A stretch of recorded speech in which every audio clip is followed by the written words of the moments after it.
పరాత్పరి సంపూర్ణ కరుణాకరణ ప్రసారంతో యోగవాసిష్టంలో రామచంద్ర ప్రభు విచారణ చేస్తున్న కృష్ణ స్వరూపంలో ఉండేటువంటి వైభవం ఏ ఏ విషయంలో ఎట్లా ప్రవర్తిస్తుందో, ఎట్లా ఆకర్షిస్తుందో, ఎట్లా ఆకర్షించి జీవుణ్ణి బందీకృతుని చేస్తుందో, ఆ బందీకృతమైనటువంటి జీవజాలను తప్పించుకోవాలంటే ఏం చేయాలి?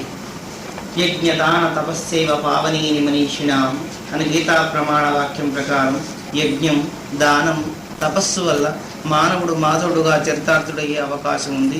ఆ దాన ధర్మాల యజ్ఞ ప్రతిలాభాల ఫలితం నేను చెప్పాను. చాతుర్మాసం అంటే ఏమిటి? అంతర్గత ఉపాసనా మార్గంలో చూసుకుంటే మనస్సు, బుద్ధి, చిత్తం, అహంకారం పవిత్రత పొందేటువంటిది.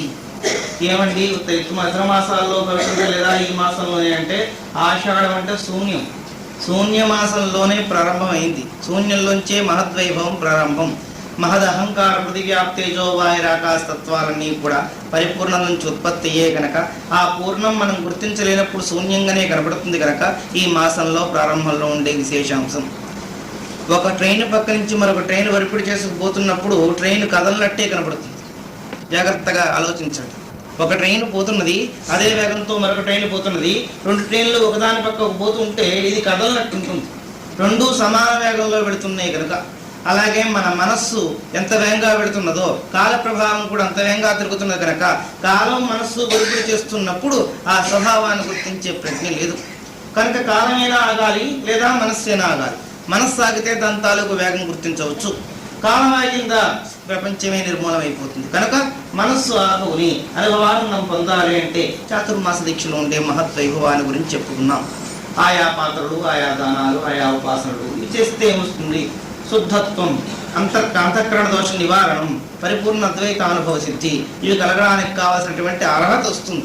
ఈ దానం చేసి కానీ రేపు పొద్దున వచ్చామండి అద్వైతం మాకేమీ అనుభవంలోకి రావట్లేదు అంటే వెంటనే వచ్చేది కాదు.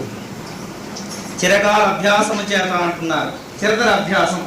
అసలు ఈ దాన ధర్మాలు చేస్తున్నప్పుడు ఎట్లా చేయాలి ఆ విషయం కూడా. అయితే ఏదో వారు వచ్చారు, మనం ఇచ్చని చెప్పారు కనుక అన్నీ చేసి పోసామండి. చక్కెర ఇవ్వచ్చునా, పాలు చక్కెర కలిపి ఇవ్వచ్చునా? కొంతమంది సందేహం వచ్చింది. గేదె పాలు పోసి ఇవ్వచ్చునా, ఆవు పాలు పోసి ఇవ్వచ్చు? ఆవు పాలు శ్రేష్టం. అవి జరగకపోతే పంచదార కూడా దుమ్ముల పొడితో కలుస్తుంది కనుక అది శ్రేష్టమా? కాదు. పట్టిక బెల్లం బాగా నూరి అది చూర్ణం చేసి పోషిస్తే మంచిది. అది ఇది కాదు, తేనె. పాత్ర నిండా తేనె పోషిస్తే కంఠమాధుర్యం కూడా వస్తుంది కనుక తేనె పోసి ఇవ్వచ్చు పాత్రలో. ఈ దానాలు ధర్మాలు చేస్తే దాని విశేష పుణ్యం చేత ఏ వృత్తులు వస్తాయి.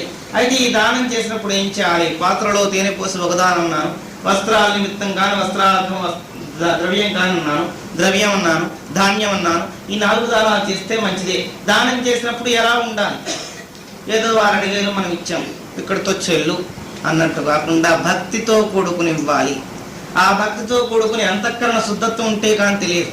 వాడు చేయలేకపోతే సరిగదా చేసిన వాళ్ళని చూసి విచారపడేవాడు కూడా ఉంటాడు. వాడు ప్రారంభం అంచేత వాళ్ళు పట్టించుకోకుండా ఎవరికి వారు చేసుకునే ప్రయత్నం చేయాలి. ఏమండి మీరు చూస్తున్నారా, ఏం పంపు మురిగిపోయిందా, నీ సొమ్ము ఏమైనా పోయిందా? అలాగ చూడలేని వాడు ఉన్నప్పుడు వాళ్ళకి ఈ మార్గంలోకి వచ్చే సద్బుద్ధి ప్రసాదింపజేయమని పరమేశ్వరుని ప్రార్థిద్దాం. అయితే ఈ దానం చేస్తున్నప్పుడు ఎట్లా ఉండాలి? నారద భక్తి సూత్రాలు భగవస్వరూపులైనటువంటి గురుదేవులు నిరంతరం విచారణ చేస్తున్న దాంట్లో ఆ విశేష అంశం చెప్పుకొచ్చారు. ఏమిటి భక్తి అంటే? భక్తి అంటే అసలు డెఫినేషన్ ఏమిటి? ఏ విధంగా నువ్వు భక్తి చేస్తే అది పూర్ణత సిద్ధిస్తుంది? ఏ భక్తితో సద్గురుమూర్తి అయిన వారికి అది దానం చేయాలి? జ్ఞాని కానీ, విరాగి కానీ, తత్వవేత్త కానీ, బ్రహ్మవేత్త కానీ, గురుమూర్తి కానీ నువ్వు దానం చేస్తున్నప్పుడు చిత్తవృత్తులు ఏ స్థితిలో ఉంటే ఆ ఫలితం వస్తుంది. అది కూడా చెప్తారు. ఏమిటి భక్తి అంటే? భక్తి అంటే మనకు తెలిసింది పరా ప్రకృతుల్లో పరాభక్తి, అపరాభక్తి అని 2 రకాల భక్తులు ఉన్నాయి. అయితే అపరాభక్తిగా మనం చేసే భక్తి మనం నిరంతరం చేస్తూనే ఉన్నాం. పువ్వులు కోసుకొస్తూ ఉన్నాం, దేవుడిని పెడుతూ ఉన్నాం, అగరత్తులు వెలిగిస్తూ ఉన్నాం, అక్కడ అరటిపండు ఏదో నైవేద్యం పెడుతూ ఉన్నాం. ఆ నైవేద్యం అయిపోయిన తక్షణమే మళ్ళీ మన నోట్లో వేసుకుంటూ ఉన్నాం.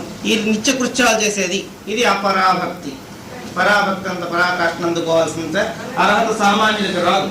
అయితే ఈ విషయం తెలుసుకుంటే అనుభవం చెప్పుతుంది. భక్తి ఎట్లా? భక్తి అంటే అసలు దాని తాలూకు అర్థ విచారణ ఏమి? భక్తి అంటే ప్రేమ.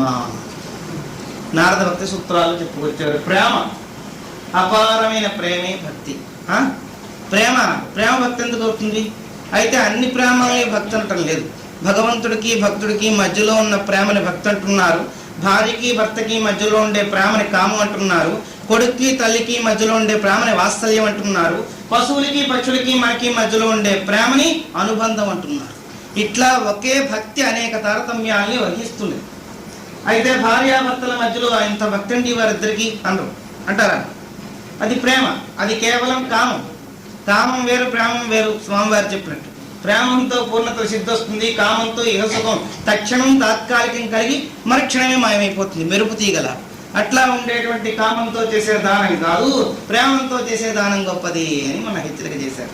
ఏమి ఆ ప్రేమతో చేయాలంటే భగవంతుడితో తేడతగని అనుబంధం కావాలి. భగవంతుడితో అంత సంబంధం ముడిపడాలంటే ఎట్లా వస్తుందండి? ఆ ప్రేమలో ఉండే విశేషం ఏమిటి? సామాన్య ప్రేమలు మనం చూస్తూ ఉంటాం. భార్యలు భర్తలు ట్రైన్లోనే ఎక్కడో వెళుతున్నప్పుడు మన కర్మకాలి మనం సీట్లో ఉంటే మన ఎదురు సీట్లో పడతారు వాళ్ళు. ఇంకా విరగబడిపోతున్నాం, ఆ జడ వేసి వాడిని కొట్టడం, పక్క వాడిని కొట్టడం, పక్కన పడిపోతున్నాం, వెనక్కి పడిపోతున్నాం. ప్రేమ అది ప్రేమం కూడా కాదు, కామం అన్నారు స్వామి. ప్రేమం కాదు, అభినయం. అభినయం వల్ల ప్రేమ ఏం పుట్టదు, అభినయం వల్ల పుట్టేది మోసం దగ. అయితే భార్య చేసేది అభినయం అంతే.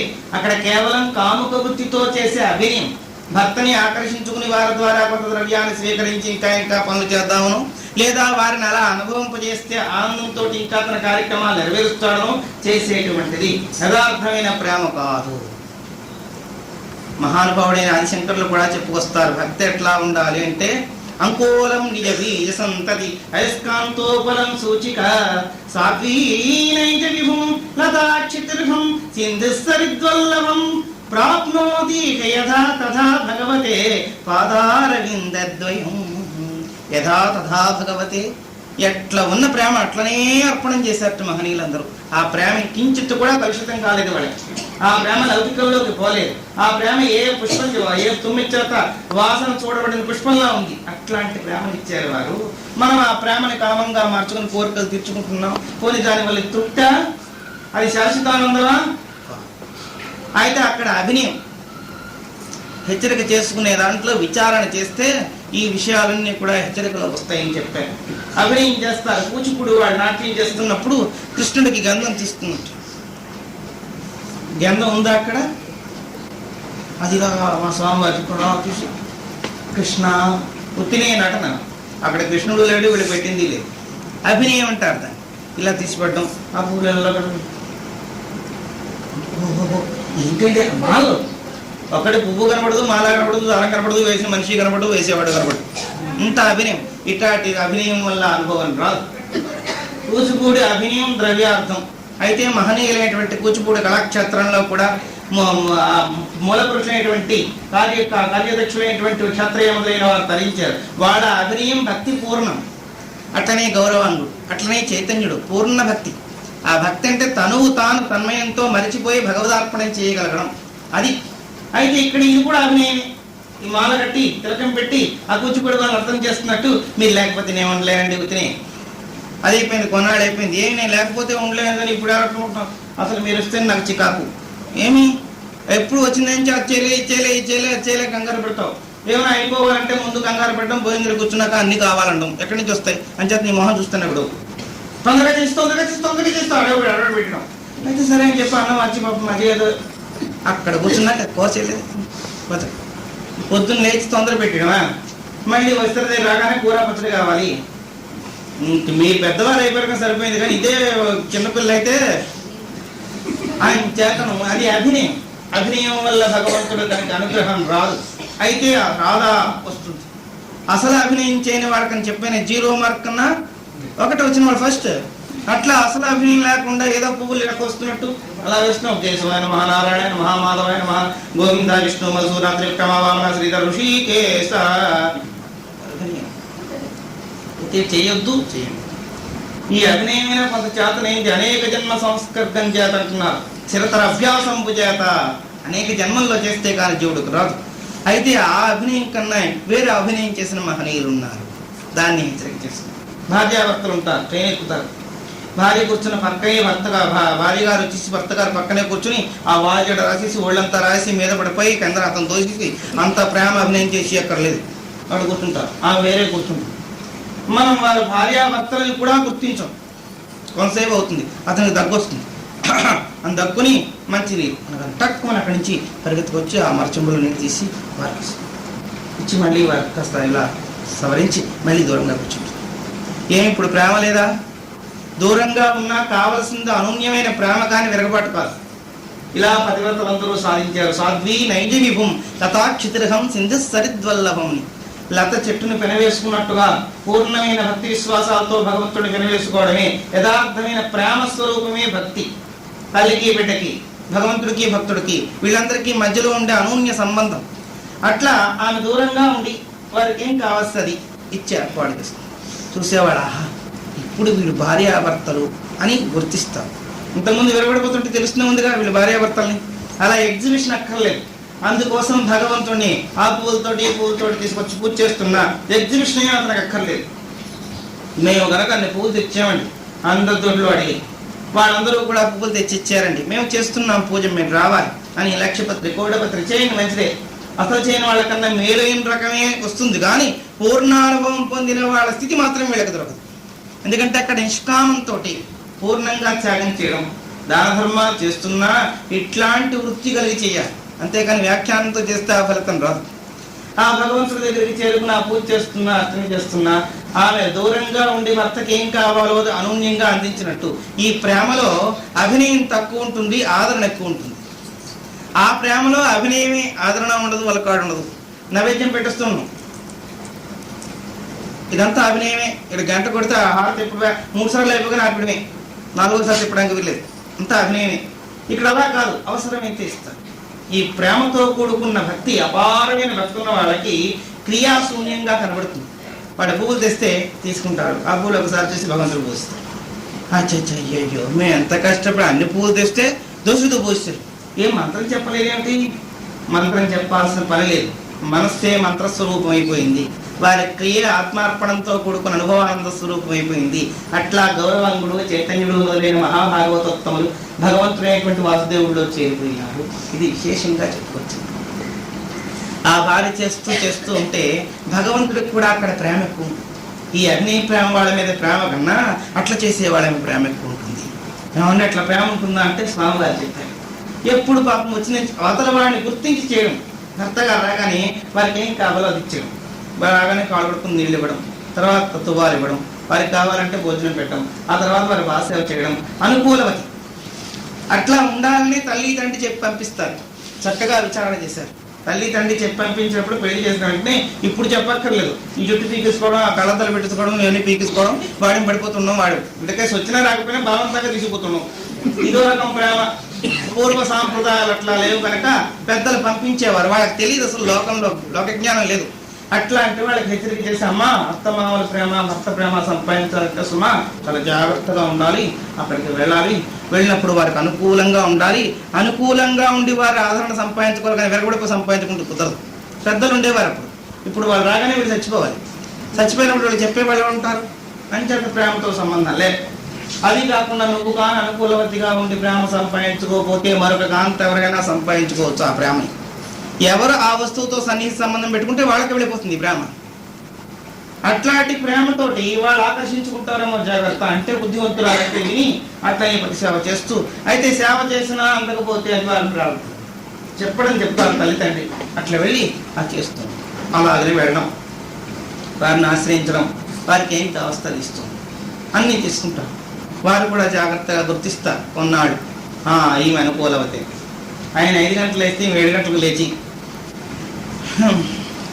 మీరు తాగిస్తారంటే కాఫీ నాకు కూడా తెచ్చేస్తారేంటి, వాడి పక్షి నా కర్మ కొద్ది నువ్వు దొరకవు, నువ్వు భార్య నేను భర్త అయింది.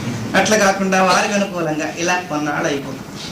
అయిపోయిన తర్వాత ఆమెకు పాపం అస్వస్థత వచ్చింది. 80 వచ్చినప్పుడు వారి పాపం పెద్దవారు అయిపోయినారు.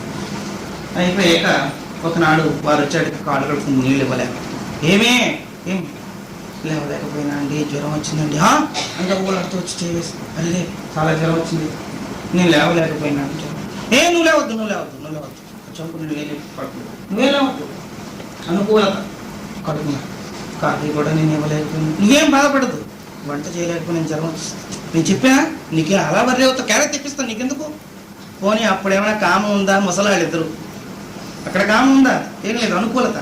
అయ్యో పాపం ఇన్నాళ్ళు నా సేవ చేసింది అనుకూలంగా ఉండి, ప్రతి నిమిషం కూడా నేను ఎక్కడ ఉంటే అక్కడ నాకు అనుకూలవతిగా ఉండి అనేది చేసి పెట్టింది. ఇప్పుడు చేయలేకపోయింది, చేయలేకపోతే ఏం చేస్తాం, ఇప్పుడు సహాయం కావాలి అని మంచినీళ్ళు తాగండి, తాగుతున్నారు. నాకు కూడా కొంచెం ఇస్తారా? ఓ అని బ్రహ్మాండంతో తెచ్చిస్తాడు. ఏడుస్తాడు. మొదటి నుంచి ఈ పక్షి అడుగుతుంది కదా, నీ మొహం చూడు, దొంగగుండ్ల మొహం తిని కొద్ది ఎప్పుడు వచ్చి కాపురంకి వచ్చిన నుంచి కాష్ట మొహమే అని మంట. అప్పుడో ఆనందం, అయ్యో పాపం ఇన్నాళ్ళు నాకు చేసింది, ఇన్నాళ్ళు చేసింది, ఇప్పుడు లేవలేకపోబట్టి ఆ పరిస్థితిని బట్టి అని చెప్పి మీరు క్షమిస్తే ఏమిటి చెప్పు, నేను అవతలకి వెళ్ళాలి. ఓ నాకు బ్రహ్మానందం చేస్తున్నాను అంచేత నువ్వేమద్దు, ప్లెజెంట్ హార్ట్ అని చెప్పి చక్కగా తీసుకు. ఏమండి అలా ఎందుకు చేస్తారు? భర్త గారు చేయిస్తారా? చేయొచ్చు. అక్కడ భగవంతుడికి భక్తుడికి ఉన్న సన్నిహితత్వం.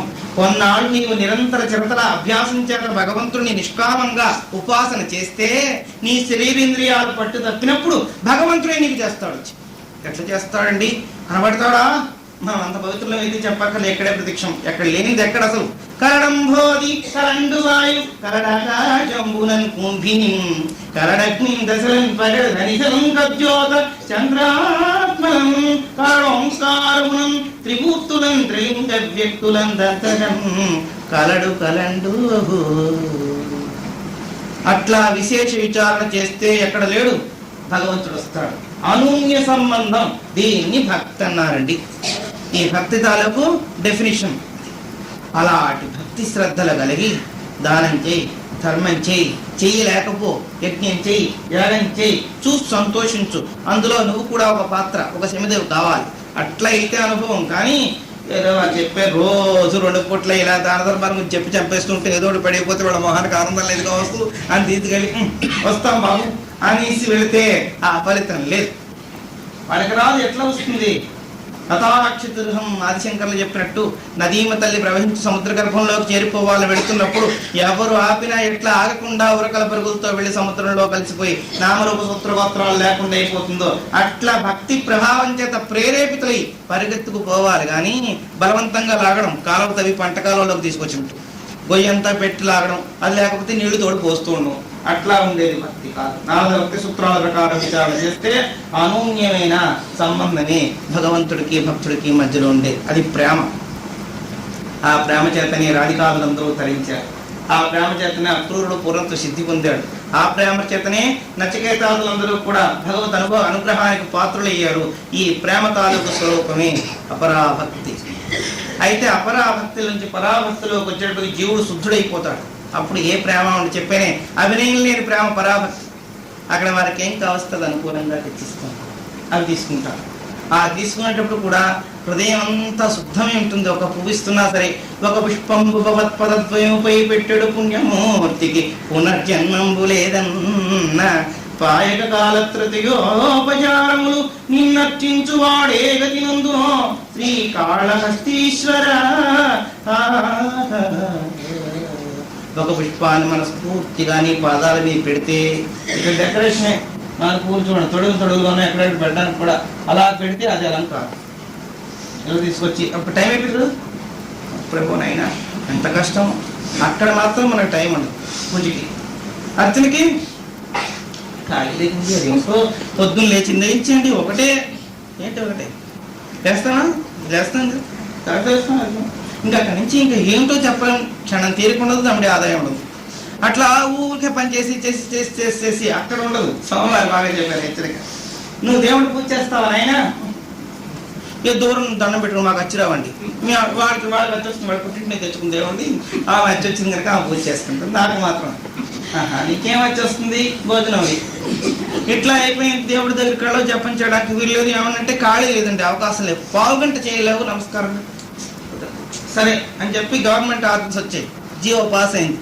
ఒక 500 రూపాయలు నీకు ఎక్స్ట్రా ఇస్తారు ఒక టెస్ట్ కానీ పాస్ అయితే. ఆ టెస్ట్ తలకి లిస్టును తీసుకోవడం, అదంతా పుచ్చుకోవడం. అప్లికేషన్ ఎప్పుడు పెట్టాలండి? ఎల్లుండా అదే అని మధ్యాహ్నం ఊరికే కంగారు పడిపోయి ఆ అప్లికేషన్ పెట్టేసి ఆ పరీక్ష కట్టిన కావడం కోసం రాత్రి పొగలు కూర్చోడం. ఏమండి పడుకోరే, 500 వస్తున్నాయి మాటలే. అట్లా 2 నెలలు 3 నెలలు కష్టపడి చదివి టెస్ట్ రాస్తాను. ఏమంటే ఈ 2-3 నెలలు ఎక్స్ట్రాగా కాలం వినియోగించారు. ఇప్పుడు కాలం ఎలా వచ్చింది? అదే అండి, 500 కనబడుతున్నాం నా కళ ముందు కనుక 500 పెర్మనెంట్గా వస్తాయి. ఒక నెల ఇచ్చి 2 నెలలు మానడం కాదు, పెర్మనెంట్గా వచ్చిన 500 కోసమని 2 నెలలు కష్టపడితే ఏమి, 2 నెలలు కష్టపడాలంటే శాశ్వతంగా 500 వస్తాయి. అందుకోసం అని చెప్పి రాత్రి పగలు టెస్ట్ కోసం కష్టపడ్డానండి. నీవు పెర్మనెంట్గా వచ్చే ద్రవ్యం చూసుకున్నావు, నీ జీవితం ఎంత పెర్మనెంటో ఆలోచించావా?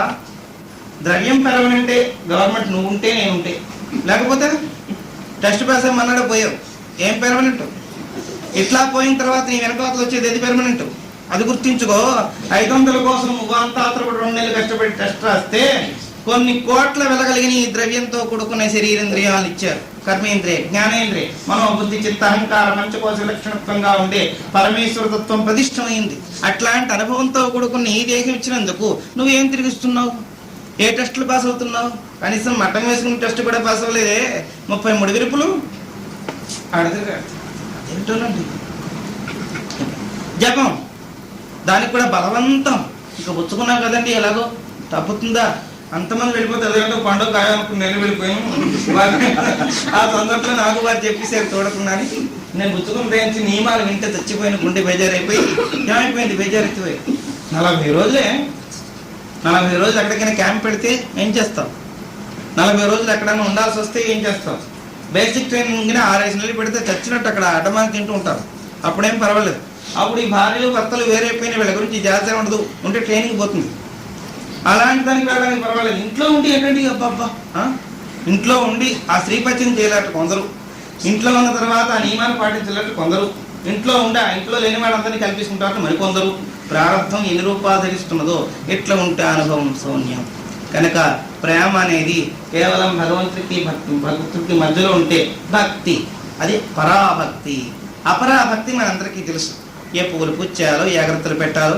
దేవుడికి అయితే అంబిక అగరత్తు, మనకైతే సెంటు పరిమళంతో ఉన్న అగరత్తు. మనం పడుకునే మందిరంలో మంచి సెంటుడికి పడుకుంటే కమ్మగా వాసన ఉంటుంది. దరిద్ర వాసన కదా మన దేహం అంతా, అంచేత కమ్మటి వాసన. దేవుడికి అంబిక గర్భాలు పెట్టిస్తే పగుపోవడం వచ్చేస్తుంది. చూసిన వాడికి అబ్బా ఏం దోపం అని అంటే ఆ కొనంతం కాదు, కొనుక్కోండి అదే కొనుక్కోండి. వాడికి ఇలా అడ్వర్టైజ్మెంట్ చేస్తే వాడికి ఎక్స్పర్ట్ అంచేతం అలా ఆ పగు పెట్టిన దాంట్లో ఉక్కిరి బిక్కిరి. మా స్వామివారు చెప్పినట్టు నీకైతే పొగలో కూర్చోగలవా? అమ్మవారు అంటే ఇంత పొగ పెట్టేస్తావు కదా అంటేను తెలివైన వాళ్ళు ఆశ్రమం అసలు ఉన్నారు. ఇలాగ ఏంటి ధూప వెలిగించేస్తున్నారు, దీపం వెలిగించేస్తున్నారు, అమ్మవారు కాళ్ళ దగ్గర మంగళహారతి పెట్టేస్తున్నారు, ఆవిడ భరించగలదా అంటే పొరపాటుని ఎవరిదాకా అందుకు నేనే అన్నాను. అమ్మవారు భక్తి మండలవాసిని, అబ్బో పూర్ణ జ్ఞానం మహానుభావుడు అందరికి నా గుండె శతాదశి అమ్మోయి బాబాయ్ పూర్ణ జ్ఞానం లేదు, బుద్ధి లేదు.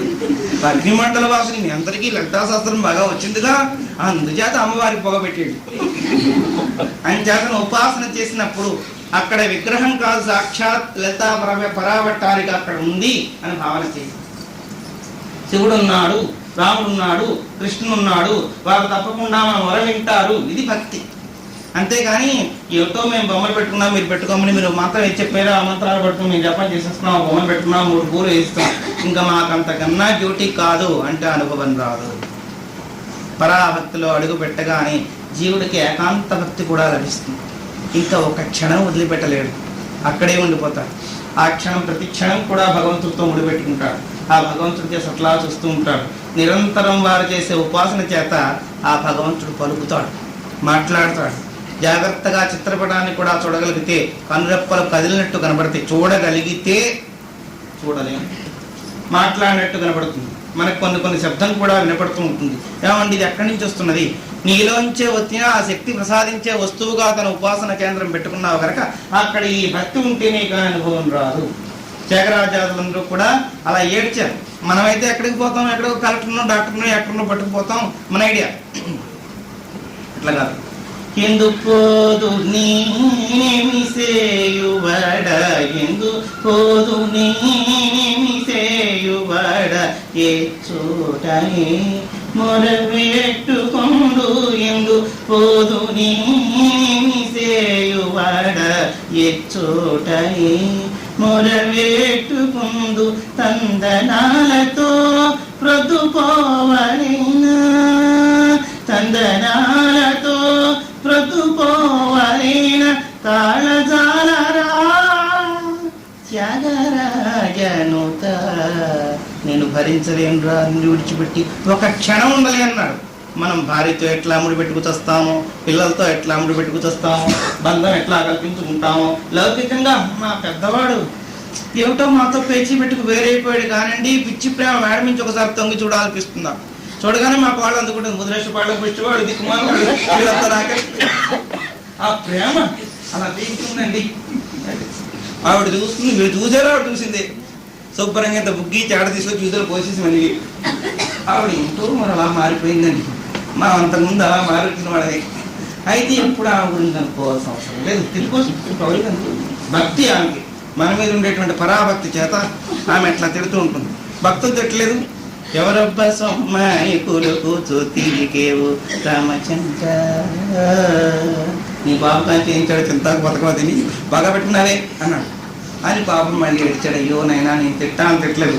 అబ్బా దెబ్బల పూర్వ కబ్బా తిట్టి తినయ్యా రామచంద్ర, చెళ్ళు మన కొడుతుంటే అబ్బా ఆ దెబ్బలు తట్టుకోలేక తిట్టి అనుకున్న కోపం వచ్చి నాకు మాత్రం తిట్టాలంటే పెడతాను నీకు వస్తువులు అని భక్తుడు కనుక పెట్టిన వాడు తిడితే పడ్డాడు. మనం తిడితే కోదలంతో ప్రత్యక్షమవుతా లేరా, నువ్వు తిడతావా, నీ చేతిలో నీవేం పెడదాం పెట్టావా, నైవేద్యం పెట్టావా, పువ్వులు వేసావా, అగ్రత వేసావా, అసలు నన్ను తలుచుకున్నావా, తిట్టడానికి మాత్రం నీ లిస్టులో వచ్చానా అప్పుడు. కనుక పరాభక్తులోకి జీవుడు వెళ్ళేటప్పటికీ తాత్కాలిక లౌకిక సుఖాలని మర్చిపోతాడు. భార్యని, బిడ్డలని, ఇళ్ళని, వాకిల్ని మర్చిపోయి ఎందుకు పోదు, ఎవరితో చెప్పుకుంటాను, ఎవరి దగ్గర మొరబెట్టుకుంటాను, ఎవరి దగ్గర మొరబెట్టుకుంటే ఈ మొర తీరుతుంది. లౌకికులు ఎవరు నన్ను పోషించలేరు, నా మొర తీర్చలేరు. పారలౌకిక స్వరూపుడు నీ అనుగ్రహం కావాలి. అందుచేత జనబలం, ధనబలం, బుద్ధి బలం ఉన్నా దైవ బలం లేకపోతే ఇన్ని బలాలు నశించిపోతాయి. ఒక్క దైవ బలం ఉంటే ఈ పై బలాలు లేకపోతే ఆ భగవత్కరుణ చేత తరించవచ్చు. కనుక అపరాభక్తులలో ఉండేటువంటి విశిష్టతని నారద భక్తి సూత్రాల్లో చెప్పుకొస్తూ ఆ భక్తి అభినయ భక్తి కాకూడదు, వేరేగా ఉండి వారికి కావాల్సిన సదుపాయాలు చేస్తున్నట్టు మనం తిరుగుతున్నా భక్తి పూర్ణమయ్యేటప్పటికీ ఆ భక్తి ప్రదర్శన భక్తిగా ఉండదు. మనకి తెలియకుండానే కొన్ని జరుగుతుంటాయి. నైవేద్యం పెట్టిన వస్తువు ఇలా అనుకోవడం మనకు అలవాటు. అయితే అది ఎట్లా పరాభక్తి అంటే అమ్మగారు చెప్పారు, నువ్వు ఒక్కపడి వేసుకున్నా ఈ నేత్రస్థానంలో విశ్వడున్నాడు. విశ్వడు ఎవరనుకున్నావు, భగవంతుడే నేత్రస్థానంలో ఉండి జగత్తునంతా చూస్తున్నాడు. కనుక నువ్వు కాఫీ తాగిన ఒకసారి ఇలా అనుకో, దేవుడి దగ్గరికి వెళ్ళి నైవేద్యం పెట్టడానికి గొప్ప నీరసం కనుక పోనీ అక్కడేనా అంటే ఫోన్లో నన్ను కాళ్ళకి నైవేద్యం పెడుతున్నాడు, అందులో ఉండే విశ్వుణ్ణి నేను స్వీకరిస్తున్నాను అనుకుంటాడు. అది కూడా ఇలాంటి వెనుకలా పోసుకోవడం. అలాగనే ప్రసాదం కళ్ళకి అద్దుకుని, ఎందుకంటే అక్కడ విశ్వడు ఉన్నాడు. విశ్వడు తేజస్సుడు ప్రాజ్ఞరూపకంగా. అట్లనే ఇతర భోజనానంతరం ఒక్కపొడి వేసుకుంటాం. అది కూడా ఎవరైనా చూస్తే ఏమనుకుంటే నీకే, ఒకరు అనుకుంటారు అన్ని పనులు మానేసామా, బీడీలు తాగడం సిగరెట్లు తాగడం తప్పు అందరూ అనుకుంటున్నారు. మన మణికొడు ఇలా పక్క తిరిగిపోవడం ఏమంత దౌర్భాగ్యం. అక్కడ నుంచి సినిమాకి వెళ్తే తప్పే అయితే వెళ్ళటం లేదు, ఇంకో దగ్గరికి వెళ్తే తప్పు వెళ్ళటం లేదు, ప్రతి దగ్గర మనం సిద్ధం. అట్లా అన్ని చోట్ల అందరూ అనుకుంటున్నారు ఏది మానుకున్నావు, భగవంతుడు భక్తి మాత్రమే మానుకోవడం. బొట్టు పెట్టుకుంటే ఎవరైనా ఏమని అనుకుంటారండి, పోనీ బొట్టు పెట్టుకుంటే ఎవరు అనుకుంటారు, బాగా ఇంత బొట్టలతో తెగ మింగుతుంటే అనుకోరు అదేంటి ఆ వేషం ఆ రూపం అని అనుకున్నారని ఏది మానగలుగుతున్నాం. కనుక విశేషమైన భక్తి కలిగినప్పుడు, పూర్ణత్వ సిద్ధి కలిగినప్పుడు లౌకికుల సంగతి మర్చిపోతారు. లౌకులతో నాకేం పని లేదు. నరసింహదాస్ గారు అంటారు, గతమస్థిరమణి చాటెదను, గతమస్థిరమణి చాటెదను, యమ భటుల దూరముననే మాటెదను, గతమస్థిరమణి చాటెదను, యమ భటుల దూరముననే మాటెదను, ఈ చతుర సంసారాబ్ది దాటెదను, ఒక్క ఈగపై జగమును మీటెదను, సీతారామనామమే జీవనము. ఈ అనుకునే కుంకాక్షులందరినీ కూడా గోడతో అటమిటి పారేస్తాను. ఎవరైనా నీ గురించి నిందించినా, ఈ భక్తిలో ప్రవేశించామని అడిగినా, లోకం అందరూ ఏమనుకుంటారనే భావం కలిగిన ఒక్క గోడతో మీటెదను. వీళ్ళందరితో నా సంబంధం లేదు, నాకు భగవంతుడికి సంబంధం అనూన్యం. ఈ లౌకికులతో ఎంత సంబంధం పెట్టుకున్నా ఇవాళ జై రేపు తొయ్, అట్లాంటి సంబంధం నాకు అక్కరలేదు. పోనీ అక్కడికి వస్తారా, ద్రవ్యాన్ని బట్టి వచ్చేవాళ్ళే. రామచంద్రుడు ముందే విచారణ చేశారు, నీ గురించి ఎవరైనా అడుగుతారా, వాతుల కిం కిం నాస్త్రి అంత, నీ శరీరంలో ప్రాణవాయువు కదులుతున్నంత వరకు నీ గురించి వాక్తం కోపిన పృచ్ఛతి గేహే, ఎప్పుడు సంపాదన ఆర్జన లేదో అప్పుడే అడగరు. కానీ సంపాదనంత వరకు లౌకికులు అడుగుతారు, సంపాదన ఉడిగిపోయి సర్వేంద్రియాల పట్టు తప్పిపోయాక భగవంతుడు అనుగ్రహం వస్తుంది. అప్పుడు అయ్యో పాపం ఇన్నాడు ఉపాసించాడు, ఇన్నాడు ధ్యానం చేశాడు, ఇన్నాడు అర్చించాడు కనుక వీడికి కావాల్సింది అందించాలి. అప్పుడు అంతర్గత అధిపతి అయినటువంటి వాడి అనుగ్రహం అప్పుడు ప్రారంభం అవుతుంది. వీళ్ళ అనుగ్రహాలు సంపాదించి వీళ్ళ ఆనందపరిచేంత వరకే. కనుక అపరాపరా భక్తులు ఉండి మహద్వైభవానంతా చెబుతూ భక్తి అంటే ప్రేమ. ఆ ప్రేమ ఇంకెంత నిర్దిష్టం కావాలి. స్వామి రామకృష్ణ పరమహంస దేవుడు చెప్తాడు, ప్రేమలో ఉండే ఆ గొప్పతనాన్ని ఎట్లా పొందాలి. తల్లి పిల్లవాడిని తీసుకుని వెళుతుంటే ఆ పిల్లవాడి గంతులు పెట్టుకుంటూ ఉంటాడు తుడుతూ తూలుతూ. అలాంటప్పుడు అవతల నుంచి ఒక కారు మహావేగంతో వస్తుంది. పిల్లవాడు కారు ఎదుర్కొని వెళ్ళిపోతుంటే ఆమె కొంత దూరంగా ఉంది. పిల్లవాడు ముందు చెంగుమని వెళ్ళిపోయినాడు. కారు వచ్చేస్తుంది. తొందరగా పరిగెత్తుకొచ్చి పిల్లవాడు పక్కన నెట్టేస్తుంది. తలపడిపోతుంది. కారు మీద వెళ్ళిపోయింది. శరీరం అంతా చొరణ అయిపోయింది. చావు బతుకుల్లో పట్టు పరుపు మీద వేశారు. పిల్లవాడు వచ్చి అమ్మ అమ్మ నడుస్తున్నాడు. అమ్మ అమ్మ నడిస్తే అప్ప చెబుతుంది, పలానా ఇంటికి పిల్లవాడిని తీసుకెళ్ళిపోయింది అని చెబుతూ ఆ పిల్లవాడి మొహంకి చూసుకుంటూ పోన్లే నువ్వు బతికేవు అదే చాలు అంటూ తన బిడ్డ రక్షింపబడ్డాడని తృప్తితోటి కన్ను మూసే మాతృమూర్తికి ఉండే ప్రేమ జీవుడికి భగవంతుడి మీద వచ్చినప్పుడు అనూన్యం అన్నారు. అట్లాంటి ప్రేమ రావాలి. కాళీమాతను చూస్తూ నాకు అటువంటి ప్రేమ. అందుకనే వారు పరమహంసలు. మనం హింస, ఎవరి వల్ల మనకు సుఖం లేదు, మన వల్ల వాళ్ళకి సుఖం లేదు. వాడు హంస.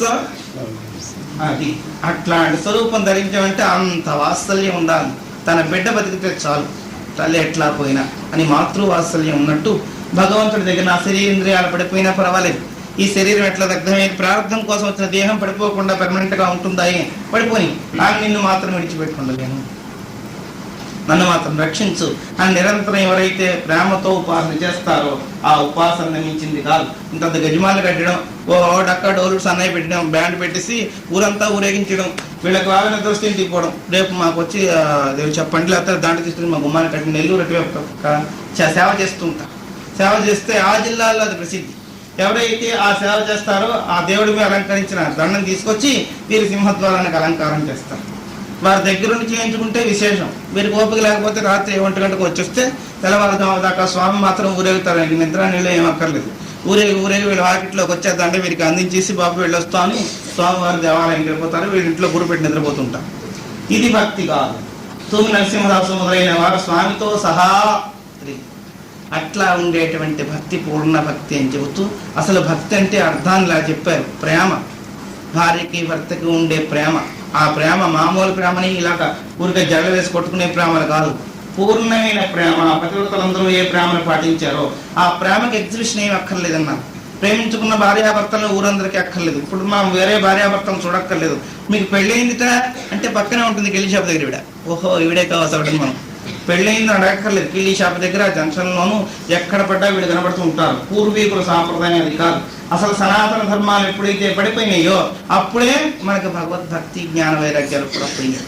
హెచ్చరికగా మాతా చెప్పినట్టు ఆ ప్రేమని భగవంతుడితో ముడిపెట్టుకున్నప్పుడు పతివ్రతల మాదిరి తన భర్త నామం, తన భర్త రూపం తప్పిస్తే మరొక రూపం నామం కూడా వాళ్ళకి లేదు. ఒకవేళ లోకంలోకి వచ్చినా ఆ లోకంలోకి వచ్చినప్పుడు తండ్రిగానో సోదరుడుగానో భావించుకుంటూ సంచారం చేసేవారు.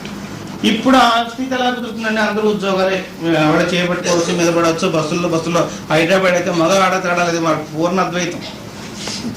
ఆ కోటి సెంటర్ నుంచి వస్తుంటే చిన్నపిల్లలు పెద్ద పిల్లలు పట్టుకుంటే ఆ చేయి పెట్టించుకోవడం.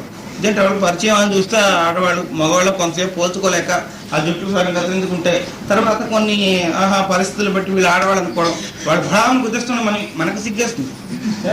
సారీ వాడికి అసలు టచ్ చేసినట్టు కూడా వాళ్ళకి అనిపిస్తుంది. అట్లా దేహాభిమానం పూర్తిగా వదిలిపెట్టిన మహనీయులు అందరూ ఆ టౌన్స్లో ఉన్నారు. ఇంకా ఇక్కడ తక్కువ అయితే ఇక్కడ కూడా మనం సిటీ బస్సులు ఎక్కట్లే కనుక అని తెలియదు. భగవద్ అనుగ్రహంతో సిటీ ఎక్కకుండా ఊళ్ళో ఊరగడానికి సరిపోయిన సదుపాయాలు ఇంటి యజమాని చేస్తున్నాడు కనుక సరిపోయింది. కానీ లేకపోతే ఇక్కడ ఈ పాటలే తాకేస్తుండమే. అయితే అప్పుడు కూడా మనం అద్వైతంతో పరమేశ్వరి రూపాలు ధరించి తల్లి నువ్వు జగన్మాత కనుక నీకింత వేడుగ్గా మీద పడిపోతున్నావు. అట్లా భావనతోటి ఇప్పుడు తృప్తి పడాల్సింది తప్పిస్తే బాహ్యంలో తృప్తి పడే అవకాశం లేదు. ఇది భక్తి. భక్తి అంటే అర్థమైంది అనుకుంటాం. భగవంతుడికి భక్తుడికి ఉండే భక్తి అనూన్యమైన ప్రేమ, ఇంకొకటి లేదు. ఆ ప్రేమలో త్యాగమే ఉంటుంది కానీ మరొకటి ఉంది. ప్రేమ ఎప్పుడు త్యాగాన్ని కోరుతుంది. జాగ్రత్తగా విచారణ చేయండి. త్యాగం అంటే ఏమిటి? ఇప్పుడు దానం ధర్మం ఉన్నాయి, దానికి డెఫినేషన్. త్యాగం అంటే ఏమిటి? విడుదల. ఏమిటి విడుదల? నీ చేతుల నుంచి ఒక వస్తువు విడుదలైందంటే నీకు త్యాగ బుద్ధి పుట్టినట్లు. ఒక్కొక్కటి ఒక్కొక్కటి విడుదలవుతుంటే హృదయ విశాలత్వం కోసం చిరునాపట్టకు శ్రీరామ రక్ష నా ముద్దు నేను తిరిగి నా క్లాస్ నుండి తాగిస్తే భగవాడు చచ్చిపోయినా పర్వాలేదు అన్నట్టు కాకుండా కొంత విశాల హృదయం కావాలి. విశాల హృదయం వస్తేనే కానీ విశ్వేశ్వర అనుగ్రహం లేదు. ఆ హృదయ వైశాల్యం కోసం త్యాగం పెట్టారు. భక్తి, ప్రేమ, త్యాగం 3 లక్షణాలు ఒకటి. బిడ్డ కోసం తన ప్రాణాలను త్యాగం చేసిన తల్లి, భర్త కోసం త్యాగం చేసిన భార్య, ఇట్లా అనేక మంది అనేక త్యాగాలు చేస్తున్నారు, మనం గుర్తించట్లేదు. భర్త గారు భిక్ష కోసం వెళితే ఆ భిక్ష పట్టుకుని వచ్చే లోపున ఒక మహాపతి దగ్గరికి త్రిమూర్తులు వచ్చి భిక్ష కావాలి. ఆమె అడుగు తింటున్నవాడు భర్త చేస్తే ఆ ముంచుతో తీసుకొచ్చిన ద్రవ్యం పాపం పచనం చేసి అతి ద్రవ్యార్థికి పెట్టి చుట్టూ అట్లా ఉండి ఆమె భర్త గారు రావాలి, ద్రవ్యం తేవాలి. త్రిమూర్తులు పరీక్ష నియమంగా ఎక్కడ బతుకుతుంటారో అక్కడ పరీక్ష. ఏమండి భగవంతుడు ఉపాసిస్తున్న మాకే కష్టాలండి, ఏ ఉపాసన దీపాలు అర్పిసి ఆ సంవత్సరం చపాతీలు కాల్ చేసుకుంటారు, వాళ్ళు బాగానే ఉన్నారండి అంటే వాళ్ళకి ఆ భక్తి లేదు కనుక పరీక్ష లేదు. పరీక్షకి వెళ్ళాలనుకున్న వాడికి పరీక్ష, కానీ ఇప్పుడు కాకపోతే ఇంకో 4 లేకపోతే సెప్టెంబర్ లేకపోతే పైన ఇప్పుడు ఏమైంది అంత కంగారు పడిపోయి పాస్ అయిపోతే మాత్రం ఏం చేసేస్తాం, పాస్ అయిన వాళ్ళందరికి ఉద్యోగంలో కనుక మనం లేదు దిగులా అప్పుడు నిదానంగా పాస్ అవ్వచ్చులే అనుకునే వాళ్ళకి ఏం పరీక్ష. అట్లా కష్టపడి భగవంతుడితో ఉపాసన చేస్తున్నప్పుడు చేసేటువంటి కార్యక్రమాలు దుఃఖం కలుగుతుంది. ఈ దుఃఖం వెంట వెంటనే మన దోషాలు పోగొట్టేస్తుంటాడు, మనకు తెలియదు, అనూన్య సంబంధం ఇది. అట్లా వారు హెచ్చుగా మనం తక్కువగా ఇప్పుడు కనబడుతున్నా కొన్ని ఉపాసనలు కర్మకాండలు మారడానికి వేయలేదు. అంటే సాధారణంగా ఏం చేస్తారు, ఎక్కువ ఎక్కడైతే కనబడుతున్నదో తక్కువగా మనం చేయలేకపోతున్నామో అప్పుడు ఈ కార్యక్రమాన్ని మానేస్తాం. దేవుడు పూజ చేస్తే మాకు అచ్చరాడదని వాళ్ళ పని బాగుంది, వాళ్ళకి పోనీ అచ్చొచ్చిందా ఇంకో 10 రోజులు పోయింది, వాళ్ళకి ఆ పరిస్థితి. ఏమండి అంటే వాళ్ళు కనబడకుండా గుళ్ళు గోపురాలు పోతుంటారు, ఎక్కడో తటస్థపడతారు. ఓహో మీరు వచ్చారా, లేదండి మిస్సెస్ కోసం అని వచ్చేట, వాడికి దేవుడి కోసం రాలేదు మిస్సెస్. పోనీ అట్లయినా మార్పు చెందవచ్చు. పతివ్రతలందరూ కూడా అలా హృదయాన్ని ఆకర్షించుకుని పురుషుల్ని మార్చారు. అసలు పురాతిథి పురుష, ఎవరి హృదయంలో అయితే పూర్ణతత్వం కలుగుతుందో వాడు పురుషులు. ఇట్లాంటి త్యాగం గురించి పాపం తనే తెచ్చుకుని భిక్ష పెట్టే అధికారం అయినప్పటికీ భర్త గారు భిక్ష తీసుకురాలేదు కనుక స్వామి కొంచెం ఆగండి, లేదు మేము వెంటనే భిక్ష తీసుకెళ్ళిపోవాలి మీ భర్త గారు వచ్చేదాకా ఆలోచించింది. ఆమె ధరాదేవి.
తర్వాత ద్రవ్యాన్ని మీకు జమ కడతాను. అతిథి అభ్యాగతులు వచ్చున్నారు. ఆ వైశ్యుడు ఎన్నాళ్ళ పట్టు ఈమె సౌందర్యాన్ని మోహిస్తున్నప్పుడు ఆమెతో అన్నారు, నేను ఇస్తాను కానీ ఒకటి మాత్రం నాకు పణంగా పెట్టాలి. ఏమిటి అంటే నీ స్థల సౌందర్యాన్ని నేను మోహిస్తున్నాను, తప్పకుండా ఆ పదార్థం ఇవ్వండి అని చెప్పి పదార్థం తీసుకొచ్చి వారి దగ్గరికి కొడవలు తీసుకుని, స్థల సౌందర్యం అంటే శరీరేంద్రియ భాగం అనుకున్నాడు వాడు. మీరు ఈమె దృష్టిలో ఉండే మా భావం వేరు. వెంటనే స్థలాలు 2 కోసి అక్కడ పెట్టి రక్తసిక్త శరీరం అంతా అక్కడ రక్తమయం అయిపోయింది, రక్తసార్లు కారిపోతున్నాయి. ఆడు చూశాడు, అందులో పిరికి మేడమేమో ఏదో ప్రేమ అంటే ప్రేమ పెంకులు అనుకున్నాడు కానీ మామూలు అనుకున్నాడు కానీ ఎట్టాడు అనుకుంటాడు. వాడికి బెంబేలు ఎత్తిపోయి అమ్మ అనుకుని అక్కడ పడిపోయినాడు. ఆ స్థలాన్ని అక్కడ పెట్టింది, వచ్చేసింది, వంట చేసింది. ఆ రక్తం కూడుకున్నటువంటి రక్తపు గూడు దాంతో వంట చేసి ఆ చెంగు అంతా తడిసిపోతుంటే ఆ రక్తంతో వడ్డన చేసి నాయన తినండి అని చెప్పి భర్త గారు రాగానే తీసుకుని వచ్చారు. వారి సేవ ఈ విధంగా చేయాల్సి వచ్చింది అంటే ప్రాణం చుట్టూ అయిపోయింది. త్రిమూర్తులు అనుగ్రహం వచ్చింది. వారి దేవతామూర్తులు కనుక ఏం కావాలి కోరుకో, నా కోరికలు ఏం లేవు, అంటే అప్పుడు వారు అనుగ్రహించారు, స్తనాన్ని ఫణంగా పెట్టి మమ్మల్ని భిక్ష ఇచ్చి మాకు తృప్తిపరిచావు కనుక నీ స్తన్యాన్ని నేనే వచ్చి గోలుతాను అని భగవంతుడు శ్రీ మహావిష్ణువు అనుగ్రహించి కృష్ణావతారంలో యశోదగా ధరాదేవి వస్తే ఆమె స్తన్యపానం చేయడానికి చచ్చినట్లు వచ్చారు. ఏమండి, భగవంతుడు రావాలా? ప్రారంభం బుద్ధిమానోపి. ఏం త్యాగం దగ్గర లొంగాలా వద్దా? త్యాగానికి ఉండే గొప్పతనం చేత కృష్ణావతారంలో ఒక తల్లి కంటే మరొక దగ్గర స్తన్యపానం చేశారు. ఏమంటే ఆ స్తనాన్ని పణంగా పెట్టి త్యాగం చేసిన మూర్తి ఆమె. ఆ ధరాదేవే యశోదగా వస్తే యశోదా కృష్ణుడుగా చెప్పుకున్నారు, కానీ దేవకీ కృష్ణుడు ఎక్కడ ఉందా? యశోదా కృష్ణుడు. ఏమండి అంటే అంత త్యాగం చేసింది. త్యాగేనేకైనా అమృతత్వ మానసు. త్యాగం వల్ల అమృతత్వం కాలేకపోతే లేదు. ఇట్లాంటి త్యాగం కానీ భక్తి కానీ ప్రేమ కానీ మూడు ఒకటే. అయితే భక్తి అనే డెఫినేషన్ చెప్పుకున్నప్పుడు ఈ ప్రేమ త్యాగాలు పూర్ణంగా ఉన్నప్పుడే సేవ చేయడం కోసం వస్తారా? మాకు ఖాళీ ఉండదండి, అది భక్తి అనిపించుకోదు. ఇంట్లో పూజ చేసి దేశ సేవ కన్నా దేవత ఆలోచన లేదు, స్వార్థ భరత కన్నా సాగు లేదు. ఎక్కడికైనా సేవా కార్యక్రమంలో క్రమం ఎక్కడండి చూస్తున్నారా మీరంతా? మేము చూస్తూనే ఉంటాం. నిన్ను చూసేవాడు వేరే ఉన్నాడు, జాగ్రత్త గుర్తుపెట్టుకో. కనుక ఒకరు చూస్తున్నారుకోవద్దు. మా ఇంట్లో అందరికీ తెలుసునండి ఎంత కష్టపడతాను, ఎవరి కోసం కష్టపడుతున్నాం. ఆ కష్టపడంలో ఒక పావు గంటైనా భగవంతుడి కోసం కష్టపడితే మన తాలూకు స్థితిని అతను గుర్తిస్తాడు. భార్య కోసం, బిడ్డ కోసం, ఇళ్ల కోసం, వాకిళ్ల కోసం కష్టపడితే ఈ కష్టం వల్ల మళ్ళీ జన్మకి రావడమే కానీ దాటే అవకాశం లేదు. అయితే వీళ్ళ సేవ చేయొద్దంటారా? వద్దని చెప్పటం లేదు. పది చోడ పరివార పిచ్చోడ, భర్త గారిని వదిలేను, పరివారాన్ని కూడా వదిలేను. నేను ఇప్పుడు ఏకాంతంలో తొంబరా చరిత్రలు పట్టుకుని సన్యాసిగా తిరుగుతున్నాను. మహారాజ్ని, ఒకప్పుడు రాణిగా పుట్టినటువంటి మీరా మరొకప్పుడు బిచ్చకత్త అయి వీధులమ్మడి తిరిగింది. అయ్యో, మహారాణిగా ఉండి నువ్వు బిచ్చకత్తగా ఉంటే నీకేమీ బాధ అనిపించట్లేదా? బాధ అనిపించలేదు సరిగదా. ఇప్పుడు ఇంతకన్నా మహదానందంగా ఉంది. సంఖ్యల విమోచనం జరిగింది. ఇంతవరకు బంధంలో ఉన్నాను నేను, ఇప్పుడు నాకు బంధం లేదు. నువ్వు ఎక్కడికి పోతావు అడిగేవారు లేరు. హాయిగా భగవన్నామాన్ని స్వేచ్ఛగా పలికి ఆనందం పొందుతున్నాను అని మీరా మొదలైన మహాభాగవతత్వము చెప్పినట్టుగా పూర్ణస్థితి రావాలంటే అయితే చెప్పాను కనుక రేపు పొద్దు నుంచి అట్లా వచ్చేస్తుందని ఏం గ్యారంటీ లేదు. మీ సంస్కారాల మీదనే ఆధారపడి ఉంటుంది. ఇప్పుడు ఎవరు ఎంత చేస్తే అంత వస్తుంది, కానీ అంతకన్నా ఎక్కువ రమ్మంటే ఎక్కువ వస్తుందా? అందుచేతను ఇక మీరైనా విచారణ చేసుకుంటూ ఒక దగ్గర దేవుడి దగ్గర పూజ చేసి కాకుండా ముక్క నైవేద్యం పెట్టి లేచిపోయినంత మాత్రం చేతనే దేవతార్చన కాదు. ఎవరైనా అతిథి అభ్యాగత వస్తే లేదనకుండా ఉన్న మహారాజు, లేని వాళ్ళు ఏం చేస్తారు? వారికి తోచింది. చెప్పనే బిచ్చకత్త కూడా మరొక బిచ్చగాడికి తన మూటలోంచి చారుడు బియ్యం వేసిందని అడిచారు. అంతేగాని కోటేశ్వరుడు తీసుకొచ్చి బిడ్డకి ముష్టి వేసి ఇంతకనే లేదు, నీలాగే రోజు త్యాగం చేసేస్తానండి అంటే అది ఉట్టి పిచ్చి మాట. కనుక శక్తి వంచన లేకుండా భగవంతుడికి చేసేటువంటి కార్యక్రమాలు త్యాగం, అది ప్రేమ, అది భక్తి, అదే పూర్ణస్థితి. కనుక ఆ త్యాగాలలో ఉండే గొప్పతనాన్ని రామచంద్రుడు హెచ్చరిక చేసి మానవుడు మాధుడుగా మారాలంటే యజ్ఞ దాన తపస్సేవ పావనీని మనీషిణాం. గీత ప్రబోధ ఈనాడు కొత్తగా మనం కల్పించి చెప్పింది కాదు. సనాతనమైన ఉపనిషత్ సాహిత్యాన్ని ప్రకటీకృతం చేసిన కృష్ణచంద్రుడు యజ్ఞం చేత, దానం చేత, తపస్సు చేత తరించండి. యజ్ఞయాగాదులు బ్రాహ్మణ కర్మలు కనుక వారు చేసే దాంట్లో మీరు కూడా పాల్గొని యజ్ఞయాగాలకు సంభారాలు సమకూర్చండి. యజ్ఞయాగాదులకు నీకు ఎక్కడ అవకాశం లేకపోతే దానాలు చేయండి. దానాలు చేస్తే ఉన్నవారు దానం చేస్తే ఆ దాతాలకు ద్రవ్యం ద్వారా దోషాలు పోతాయి కనుక అట్లా దానం చేయండి. మీరు దానం చేసినా పుచ్చుకుందుకు వచ్చేవారు ఎవరు లేరు, పరమేశ్వరుడే వచ్చి పుచ్చుకోవాలి. నీ దగ్గర దాతగా వచ్చి నువ్వు దాతగా ఉంటే దాతృత్వాన్ని స్వీకరించే మహనీయుడు వచ్చాడంటే వాడు సాక్షాత్ పరమేశ్వరుడిని గుర్తు పెట్టుకోవండి. వివేకానందుడు చెప్పినట్టు మనకన్నా హీనంగా ఉన్నాడని కానీ తీసి విసిరి రోడ్డు మీద వేయొద్దు. మన దోషాలు పోగొట్టడం కోసం సర్వేశ్వరుడు వచ్చాడని ఆ బొచ్చులో వేయడానికి వెళ్ళండి. అట్లా మనకుంది కదా, 10 పైసలు తీసుకో విసిరడం. అంత లక్ష్యం లేకపోతే లక్ష్యం ఉండదు. ఆమె అసలే చంచలైన మహా చెప్పలైన మహా ఎంత విర్రవీగుతున్నాడు. సరే నేను ఉండబట్టి కదా వీడి గర్వం, నేను 2 రోజుల్లో పోతే అప్పుడు వీడి సంగతి ఏమిటో, వాడి పక్కనే వీడు తయారవుతాడు అని ఆమె తప్పుకుందో మన పక్క అంతే. ఈ విషయాన్ని గుర్తించుకుని దానం తర్వాత ఏం చేయాలి? తపస్సు. ద్రవ్యం లేదు మాకు, మేము ఎవరికి దానం చేయలేము. ఏం చేయాలండి? తపోభిక్షణ పాపం, తపస్సు చేయండి. ఆ తపస్సు ఎట్లా చేయాలి? పై చెప్పిన విధంగా భగవంతుని విడిచి క్షణకాలం కూడా బతకలేను అనేటువంటి భావన కలిగినప్పుడే అనుభవం పూర్ణమవుతుంది. కానీ ఏదో మన అన్ని కార్యక్రమాల్లో పూజ కూడా ఒక కార్యక్రమమే, కాఫీ టిఫిన్ తీసుకున్నట్టు, భోజనం చేసినట్టు, భార్య దగ్గర పడుకు లేచినట్టు, పిల్లల్ని కన్నట్టు, ఇళ్ళు వాకిళ్ళు కట్టుకున్నట్టు, లోకంలో మనం వ్యాపారం చేసుకున్నట్టే ఒక గూట్లో రామచంద్రునో కృష్ణమూర్తినో పెట్టేసి ఆ గూడు మాత్రమే వాళ్ళకి ఇల్లు అంతకన్నా పెద్దది లేదు. మనమంతా మంచి మంచి ఇన్స్ట్రుమెంట్స్ అన్ని ఏర్పాటు చేసుకుని మనకు టీవీ కావాలి, వీడియో కావాలి, ఇంకోటి కావాలి. మనం ఉండే ఇళ్ళు పడగదులు వేరు అగరత్తులతో సహా. వారు మాత్రం పగజూర్పే ఆ గూట్లోనే ఉంటారు. వారికి ఇల్లు లేదు. వారి గూడుకు రంగు వేయించాలన్నా కానీ శ్రావణ మాసం రావాలి. మనకి రంగులు వేయించుకుందుకు మాసంతో సంబంధం లేదు. ఎందుకంటే శ్రావణ మాసం అయితే రంగు వేయించేస్తే మళ్ళీ అది కూడా ఎవరి చేత వేయించడు, మనం వేస్తే మన చేతితో తప్పు. అట్లా గూట్లో రంగు కూర్చోబెడితే అది విశ్వంబర పూజ కాదు. విశ్వేశ్వరుడు నీ చిన్ని గుట్లో మాత్రమే విడిపోయి విశ్వంలో ఎక్కడా లేకపోలేదు. అయితే నీ హృదయం కేంద్రీకృతం కావడం కోసం ఇక్కడ మూర్తిని పెట్టుకున్నాం, కానీ ఈ మూర్తి ఎక్కడ లేదు. విచారణ చేయండి జాగ్రత్తగా. క్షేత్రజ్ఞం చాంపి మాం విద్య సర్వక్షేత్రేషు భారత. సమస్త క్షేత్రాల్లో ఉండే క్షేత్రజ్ఞుడిని నేను, క్షేత్రంతో సహా అని హెచ్చరిక చేస్తున్న గీతావాక్యాన్ని వింటే ఇప్పుడు కొత్తగా శర్మగారు చెప్పలేదు, గురువు గారు చెప్పలేదు. చెప్పారా? ఈ వాక్యం ఎప్పటి నుంచి ఉంది? తపోవిక్షణ పాపానం. తపస్సు ఆదిశంకరులు చెప్పారు. 2000 సంవత్సరాల క్రితం ఆదిశంకరులు భగవత్పాదుల వారు హెచ్చరిక చేసినప్పుడు తపస్సు చేసేవంటే పాప ప్రక్షాళన అవుతుంది. ప్రక్షాళన మనకి ఏమిటి గుర్తండి? ప్రసన్నంగా ఉంటుంది మనస్సు. అది ఉండాలంటే త్యాగం చేస్తనే కానీ మరొకటి లేదు. ఆ విశేషాంశాన్ని హెచ్చరిక చేశారు. నా దోషాలు పోవాలి అంటే విసుగు విరామం లేకుండా తిరిగే మనస్సు నిలకడ కావాలి. ఏం చేయను అంచేతను ఇప్పుడు ఆ భగవంతుడు ఉపాసన చేతనే పోగొట్టుకోవాలని చెప్పి ప్రయత్నం చేస్తున్నాం అంటారు రామచంద్రుడు. క్షణయాతీం పాతాళం క్షణయాతి నవస్థలం. క్షణంలో పాతాళానికి, క్షణంలో ఆకాశానికి, క్షణంలో అన్ని చోట్లకి పరిగెత్తిపోయేటువంటి ఈ మనస్సు ఎలా నిలబడుతుంది? ఇది నిలబడాలంటే ఏం చేయను అని చెప్పి ధర్మ విశేషాన్ని చెప్పి వచ్చారు. గచ్చత్యుప్యమ ఉపశమనం తృష్ణాం కాయా వ్యాయాయ శాంతయే తని గణతమ కృష్ణ యథా రక్షో విహారిణి. మేఘాల చేత రాత్రి చీకటి పడిపోయినట్టు, మేఘాలు అసలే చీకటి రాత్రిపూట ఇంకా మేఘావృతమైపోయింది. అట్లా నాకు అజ్ఞానం చేత, నా జన్మాంతర దోషాల చేత నా మనస్సు కప్పడిపోయింది. ఆ మనస్సుకి తోడుగా ఈ బుద్ధి ఇంద్రియాలు కూడా వాయువు ఇస్తే చాలు అగ్నిహోత్రం ప్రజ్వలిపోతుంది. అట్లా వాటికి తోడుగా ఇంద్రియాలు కూడా ఉండి నా మనస్సు నల్లకల్లోలం చేస్తున్నాయి.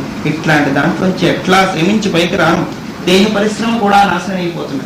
ఎంత కృషి చేస్తున్నా ఆ కృషి అంతా కూడా నీళ్లు కానీ నిప్పును పోసి కానీ ఎట్లా చల్లారిపోతున్నదో అట్లా నశించిపోతున్నది. ముక్తి అనేది ఎట్లా లభిస్తుంది చెప్పండి? ముక్తి అంటే విడుదల. జీవుడు దేహం నుంచి విడుదలైపోవడం జీవన్ముక్తి. అయితే ఏమండి ఇప్పుడు మేము చచ్చిపోవాలా? వెంటనే చచ్చిపోయిన సంకల్పాలు ఉన్నాయి కనుక మళ్ళీ ఇంకో జన్మకు వస్తారు. చచ్చిపోయిన వెంటనే మీరు డైరెక్ట్గా మోక్షం కడతారని ఏం గ్యారంటీ లేదు. ఏమండి ఈ బాధ భరించలేనండి, ఎప్పుడు చచ్చిపోయాను సముద్రం పడిపోయి చచ్చిపో, ఇంకో జన్మలో వచ్చాను నువ్వే భరిస్తారు. నీ వంతు ఇంకో రిపోర్ట్ తీసుకుంటారా? నీ ఉద్యోగంలో పని చేయలేండి, వాళ్ళు చాలా తలపోటుగా ఉంది, నేను వెళ్ళిపోతున్నాను సెలవు పెట్టేసి, 2 రోజులు పోయాక నువ్వు వచ్చి డ్యూటీ చేయాలి, మానేస్తావా? ఏంటంటే నేను చేయలేకపోతే రాజీనామా అక్కడ ఇచ్చి ఇంకోళ్ళని అపాయింట్మెంట్ చేసుకుంటాం, వాడు ఇచ్చేస్తాం. అట్లా మన పని మనమే చేయాలి. కానీ ఎన్ని జన్మలకి మారినా మన ప్రారంభం మనం అనుభవించాలి, కానీ మన ప్రారంభం ఇంకోడు అనుభవించరు. ఇది గుర్తించుకుని విస్తృతి కోసం మనం ప్రయత్నం చేయాలి. ఈ దేహంలో ఉన్నంత వరకు ఈ దేహ సుఖాలను అనుభవిస్తున్న బాధలు వస్తూ ఉంటే ఆ బాధల్ని బోధలుగా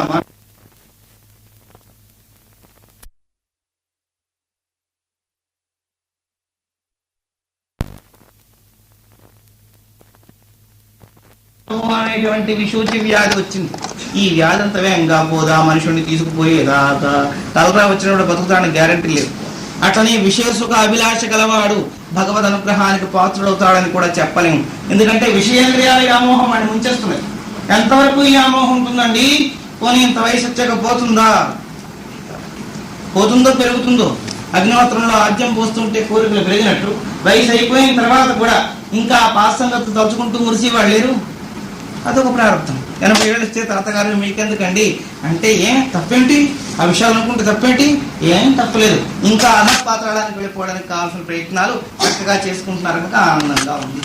యవనంలో ఉండి ఇంద్రియాలను గ్రహించిన మహనీయులు ఎంతో మంది ఆ భగవద్ గ్రహానికి ప్రాప్తం పొందుతూ ఉంటే 80 ఏళ్ళు 70 ఏళ్ళు వచ్చిన తర్వాత కూడా విశేషత అభిలేక్ష పోలేదంటే విశూచి వ్యాధి వచ్చేసింది వీడికి బాగా. ఇంకా వీడిని కింద పెట్టా మీద పెట్టా హాస్పిటల్లో పెట్టా అవతలకు పంపించాయి కానీ వీడికి తరించే అవకాశం లేదు. ఆ విశూచి అనేటువంటి వ్యాధి సంభవించిన వాడి స్థితి ఎట్లా ఉంటుందో అట్లా నా మనసు వ్యాపారం అయిపోతుంది, మొహారిత్వం అయిపోతున్నది, దుఃఖం కలుగుతున్నది, చింత తృష్ణ పీకి అవతల పెడుతున్నాయి. ఎంత కాదనుకున్నా ఏవో కోరికలు ఏమి నీకుందని ఏం కోరుకుంటున్నావు? అడుగు తింటున్న వాడు కూడా ఆలోచించుకుని ఉంటాడు. ఎక్కడో కూర్చుని ఏంటి ఆలోచిస్తున్నావు? ఏం లేదండి. అది కాదు చెప్పు. లేదు 4 రోజులు బియ్యం కానీ ఎక్స్ట్రా వస్తాయంటే అదంతా వేసుకుని సినిమా కదా. అసలు ఇప్పుడు ముష్టి లేదు. ఊరిని దొంపదేగా నీకు ముష్టి లేకుండా పెట్టి వాడికి ఆలోచన, ఎవరికి లేదు. పసిబిడ్డ కూడా ఆలోచనే. ఒళ్ళో పడుకు తాగుతుంటాడు. ఇది ఎప్పుడు వదిలేస్తాను, అమ్మకు నేను దూరం ఎప్పుడైపోతాను, ఏ కాన్వెంట్లు జాయిన్ చేస్తే ఎక్కడికి మళ్ళీ కష్టాలు, ఇప్పుడు వదిలేకుండా ఉండాలంటే ఏం చేయాలి? ఈ ప్లాన్ తోటి వాళ్ళు తాగి పాలు కూడా వండబట్టలేదు వాళ్ళకి. ఇప్పుడు పుట్టే పిల్లలు మరీ ఆలోచన కనుక అని చేతను ప్రతి వాళ్ళకి పుట్టిన మొదలు వచ్చేంత వరకు ప్రతి జీవి కూడా యోచన చేస్తూనే ఉంటుంది. అయితే మానవుడుగా పుట్టిన వాడిని మరీ అధ్వానం ఉన్నారు. జంతువులుగా ఉన్న వాళ్ళకి యోచన లేట, తింటాయి, హాయిగా ఉంటాయి. వీడు తింటాడు, ఎప్పుడు పోతానో ఆలోచించుకునే మాట లేదు. ఈ తినడం ఎప్పుడు ఆగిపోతుందో ఆలోచించుకుని కూడబెట్టుకుంటాడు. 12 ఏళ్ల తర్వాత వస్తుంది కరువు. అమ్మో కరువే, 12 ఏళ్ళు అసలు మనం ఉంటామని ఆలోచన లేదు. 12 ఏళ్ల తర్వాత కరువు. అయితే ఎవరి పంప పోల్చేసి మనం అంతా దాచేసుకోవాలి. వాటికి అది లేదు. ఇవాళ తింటే రేపున్న దానికి రూపం లేదు. వాడికి భగవంతుడు అనుగ్రహమో ఏమో పాపం. కష్టం వచ్చినా దుఃఖం వచ్చినా కన్నీరు కాలుస్తాయి, అంబా నడుస్తా అరుస్తా, అంతకన్నా లేదు. మనము ఇంత పిసరు కష్టం వస్తే వీధిలో వాళ్ళందరూ ఎగిరిపోయేలా గోల పెట్టడం ఓ అని. ఇంకా వినపడిపోతే మేడకి మిద్దెక్కి అక్కడి నుంచి అచ్చి సంతం తీసుకొచ్చి ఏం కష్టం చెప్పమన్నా నాయనో, ఆ నాయనో, ఈ నాయనో, అంతకుముందు మీకు ఇలాంటి బాధలు వచ్చాయి కదా, వాళ్ళని కూడా అన్నాం వస్తాయి. ఇలా అందరినీ కలిపి అర్థంగా ఏడ్చి ఆ పక్షులన్నీ ఎగిరిపోయేలా గోల పెట్టేసి ఇంత కించిత్ కష్టానికే మనం భరించలేకపోతే ఎన్ని దుఃఖాలు జీవులు చూస్తున్నాయి, అవన్నీ చెప్పుకోగలుగుతున్నాయా? అయితే ఆ భగవంతుడికి మొరపెట్టుకుంటున్నాయి. నిజంగా ఆలోచిస్తే ఆ జీవితాల్లో గొప్పవేమో. మానవ జీవితంలోకి వచ్చామని చెప్పి అంతా పారాసైటిక్ లైఫే కదా. ఒకరి జీవితం పీకేసుకు మనం తినేద్దామన్న ప్రయత్నమే కానీ మన స్వతంత్రత లేదు. ఒక్క వస్తువులను మనం స్వతంత్రంగా సంపాదించిన ప్రజ్ఞ కనబట్టలేదు. కానీ అహం నా ప్రజ్ఞ చేతని ఆ తేనె తోటి కొట్టేశారంటే ఎవరి ప్రజ్ఞ? మన ప్రజ్ఞ. అవన్నీ కూడబెట్టి తెచ్చి తేనె పెట్టుకుంటే నేను కనుక పొగబెట్టి తీసాను. అది ఏమి ఎంత గొప్ప కాదు. పక్క వాళ్ళు తినకుండా వాళ్ళు తినేసి అంత గొప్ప కాదు. ఈ మేడంతో నేనే కట్టించాను. కష్టపడి కట్టింది కూలి. దుంప దిగ రాత్రి పొగలు నిద్ర లేకుండా ఎక్స్ట్రా డబ్బు పాలిసానండి. పాలిసంట డబ్బు పాలిస్తే వాళ్ళు కట్టిస్తారు, వీడు సొంతం కట్టేసినట్టు. ఇదంతా నేను ఎంత కష్టపడి కట్టానో. ఎలా ఎండలో ఉండిపోయి గొడిగేసుకుని వాళ్ళు ఎండలో మండిపోయి చెమట్లు కారిపోయి నానా జాతర అయిపోయి గంజి నీళ్ళు లేక వాళ్ళు ఏడిస్తే ఇది గొడిగేసుకున్నా గడ్డి మీద కూర్చున్నట్ట గడ్డి మీద కూర్చుని కట్టించేసానండి. నిజంగా చాలా కష్టపడ్డాను. మా పిల్లకి కష్టం తెలియదు. వాళ్ళు అసలు లెక్క లేకుండా తిరుగుతున్నారు. మీ కష్టం సంగతి వాళ్ళకి బాగా తెలుసు. ఏం కష్టపడలేదు, కష్టపడే వాళ్ళు వేరే ఉన్నారు. ఇప్పుడు వాళ్ళు గుర్తిస్తున్నారు. ఈ మేడ చూసారా అంత ప్లాంట్ గా కట్టాను. వీడి ప్లాన్ ఇంజనీర్ గారు ప్లాన్ వేస్తారు. వీడికి అన్ని ఒకరు చేసిన పని తను చేసేయని చెప్పుకోవడంలో ఫస్ట్ క్లాస్. తను చేసుకున్న ఒకటి లేదు. సరే నేను బాగా సెలెక్ట్ చేశాను. ఈ బట్టలు ఎవరో పక్క వాళ్ళు చేస్తారు సెలెక్షన్. మా మిస్సెస్ చూస్తారా మీరు? నాకు అసలు సెలెక్షన్ అనే ఎవడో వాళ్ళ అమ్మ నాన్న అమ్మమ్మ ఆయనమ్మ వాళ్ళు చూస్తారు. వీడి సెలెక్షన్ అయితే కానుగొడ్డి కాల్స్ ఉంటే ఏదో అన్ని సెలెక్షన్ చేసుకొచ్చేసి ఏమన్నా తప్పు సెలెక్షన్ ఉంటుంది కదా. ఏమంటే నేనండి మా అమ్మ అనవసరంగా నీకు వద్దన్నాను, వాళ్ళకి తెలియదు, ఆమె వెళ్ళిపోయింది. ఏమన్నా తప్పు ఉంటే పక్కవాళ్ళది మంచిగా ఉండి చాలా బాగుందండి, ఇది ఆర్టిస్టిక్ గా ఉంది, నేనే మన ప్లాన్ వేయడం టక్కన కట్టడం ఎలా ఉందంట ఫస్ట్ గా ఉంది. నువ్వు అలా పొంగిపోతున్నావు. జ్ఞానులు విచారిస్తారు, ప్రతి మాట త్రాసులో వేసుకుంటారు. వాటి ఇదంతా ఎలా ఉంది, నేనే కట్టను. అవును నేను కట్టాను. వాళ్ళకి తెలుసు ఇదంతా ఉత్తి బోటకం, అహంకారం. ప్రతి దగ్గర తొంగి చూస్తూ ఉంటుంది. నేను కనుక చదివేసింది ఫస్ట్ క్లాస్ అండి. నేను ఎప్పుడో అనుకున్నా నాకు వచ్చేస్తుందని. కానీ ఆ క్లాస్ వస్తుంది అనుకున్న వాళ్ళు కూడా పోయి ఉండవచ్చు. క్లాస్ అయిపోయిన వాళ్ళందరూ పెద్ద తెలివైన వాళ్ళు, పోయిన వాళ్ళందరూ చేతకాని వాళ్ళు కాదు. వాళ్ళ ప్రార్థాధీనంగా పోవచ్చు రావచ్చు. అంత మాత్రం చేత విరగబడిపోవాలని ఎక్కడ చెప్పట్లేదు. అందులో వశిష్ఠ గీత విన్న తర్వాత విరగబడిపోయే అవకాశమే లేదు. ఇంకా విరగబడాలంటే వాళ్ళ ప్రార్థం బలిష్టంగా ఉందని చెప్పుకోక తప్పదు. తృణ పాషాణ కాష్టాది సర్వ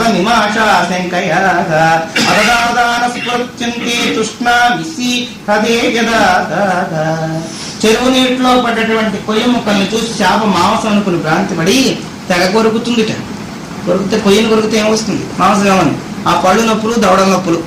అట్లనే మనం తృణకాష్టాలని కొరికేటువంటి చేపలాగా ఇంద్రియ సుఖాల వ్యామోహంలో పడి ఆ స్త్రీ వలనే నాకు ఆ సుఖం అండి. కాష్టం నీ సుఖాన్ని నువ్వే త్యాగం చేసుకుని అక్కడ సుఖం వస్తుందని భ్రాంతి పడుతున్నావు. ఎండు కట్టల్ని కొరికే చేప మాదిరి కోరికలు ఎంత కొలువై ఉన్నాయి చూడండి. రామచంద్రుడు వివాదాంశంగా చెప్పుకొస్తున్నారు. ఇంతే మన ప్రేమ, ఇంతే మన కోరిక, ఇంతే మన ఇంద్రియ సుఖం. నీ ఇంద్రియాలను నువ్వు ఖర్చు పెట్టుకుని అవతల నుంచి వస్తున్నావు అనుకోవడం. ఒక దాంట్లో తెలివి ఉంది కనుక ఇక్కడ లేదని నడుస్తాం. అన్నిట్లోనూ ఒకలే. అట్లా ఉంటుందండి. ఆమె లేకపోతే క్షణం బతకలేము. అంతకుముందు పెళ్లి కాకముందు అది ఉంటుందండి. అదొక వయసు కనుక అలా బతికేసేం కానండి. తర్వాత పెద్ద వయసు వచ్చేసింది. ఇప్పుడు ఈ వయసులో అసలు ఉండలేమండి. నీ ప్రారంభం నేను ఇట్లా ఈడిచి ఏడిపిస్తున్నది. నీకు ఒకటి చేసే అనుకోవాల్సిన అవసరం లేదు. ఎంత చేసావో అంత తెచ్చుకొస్తున్నావు. చిన్నతనంలో ఆ వికారం లేదు. పెడతాయనక మనసులో వికారమే కానీ ఇంద్రియాలకు ఆ వికారం లేదు. ఇంద్రియాల ద్వారా ఆనందం పొందగలవా? అవి తోళ్ళే ఖర్చులు పడిపోయినాయి. ఏదో ఆ నోటముట్లు లాలాజలం కార్చుకుంటూ ఇది అనుకుంటూ చొంగలు కార్చుకోవడమే కానీ అంతకని ఇంద్రియ సుఖం ఉందా? స్వామివారు చెప్పినట్టు ఆ ఇంద్రియ ఘర్షణలోనూ పొందిన ఆనందమే ఒక్కసారి ఆలోచించు. ఈక కానీ మధువు మీద మలం మీద వాళ్ళనట్టు నీ మనసు ఒక దగ్గర శుభ్రత ఉంది కనుక, ఒక దగ్గర విచారణ చేస్తుంది కనుక అన్ని ఇంద్రియాల మీదకి పోతుంది. అక్కడే వాళ్తున్నాయి. అక్కడ వాళ్ళ మనాలు ఏంటొస్తున్నాయి. రక్తసిక్తమైనటువంటి కురుపు మీద వాళ్ళ ఈగలాంటి వాడి పురుషుడు అన్నారు వశిష్ఠుల వారు. ఇంకా ముందు వీళ్ళకున్న స్థితి ఏమి, రక్తం చీవుతో ఉండేటువంటి పుండు ఎటువంటిదో అట్లాంటిది ఆ స్థానం. దాని దగ్గరికి నిరంతర వ్యామోహ బంజరులో కొడుకుని చేరుతున్నాడంటే ఆ పురుషుడు దుర్దశ. ఎట్లా అన్నాను, మీరేం విరాగులైపోరు, మీరు దిగు ప్రపోకండము. ఇదేంటి ఎలా చెప్పేస్తున్నాను, మాకు వైరాగ్యం వచ్చేసి మేము కానీ అలా ఉండిపోతే కొంపతీసి ఈ ప్రపంచం ఎవరు గుంటూరులో ఉపన్యాసాలు జరుగుతుంటే అన్నారు కాబట్టి ఇలాగే వైరాగ్యం చెప్పేస్తే అందరూ సన్యాసులు లేకపోతే సృష్టి ఆగిపోదని. నీకెందుకు అంత భయం? అలా ఆగిపోయి మట్టుకైతే ఇంతకు ముందు ఎంతో మంది మహానుభావులు ఎంతకన్నా గొప్పగా చెప్పిన వాళ్ళు వచ్చారు. అప్పుడే ఆగలేదు. ఇప్పుడు ఎందుకు? వృత్తి భ్రాంతి. అంత నిర్దిష్టమై ఒక మాటలో పట్టిపోవడానికి హేమలేక హేమచుంట అలా పట్టిపోవడానికి జన్మాంతర పరంపరాగత కర్మోపాసనల ఫలితం నిర్దిష్టమైతేనే కానీ ఈ అనుభవం పట్టదు. ఆవాలు పోసినట్టే అర్థం మీద పాపుణ్యాల మీద నాట్యం చేస్తే ఎట్లా ఉంటుందో అట్లా ఉంటుంది. కనుక ఎండిపోయిన కట్టిని కొరుకుతూ ఆనందంగా ఉన్నా అనుకున్నట్టు చేప మనం కూడా ఎండిపోయిన దేహాలతో విశేషక అభిలాష పోక ఇంకా చూస్తూ చేస్తూ ఆ పనుల కోసమే వెలుపల్లి వేసుకుని తిరుగుతున్నాం. శరీరం శుష్కించిపోయింది. 60 ఏళ్ళు దాటిపోయినాయి. రిటైర్ అయిపోయిన గవర్నమెంట్ వాళ్ళు కూడా పంపించారు. తృష్ణం లోబడి రేపటి నుంచి ప్రహ్లాదోపాఖ్యానం. అందులో ప్రహ్లాదుడు చక్కగా ఎలా చెప్పాలి అట్లా చెప్తారు. రేపు ఆర్య వైశ్య యువజన సంఘం సాయంత్రం 6:30 నుంచి 8 వరకు ప్రహ్లాదోపాఖ్యానం. ఇక్కడ రామచంద్రుడు 15 వాళ్ళకి ఏళ్ళు వచ్చిన తర్వాత విషయం చర్చించారు.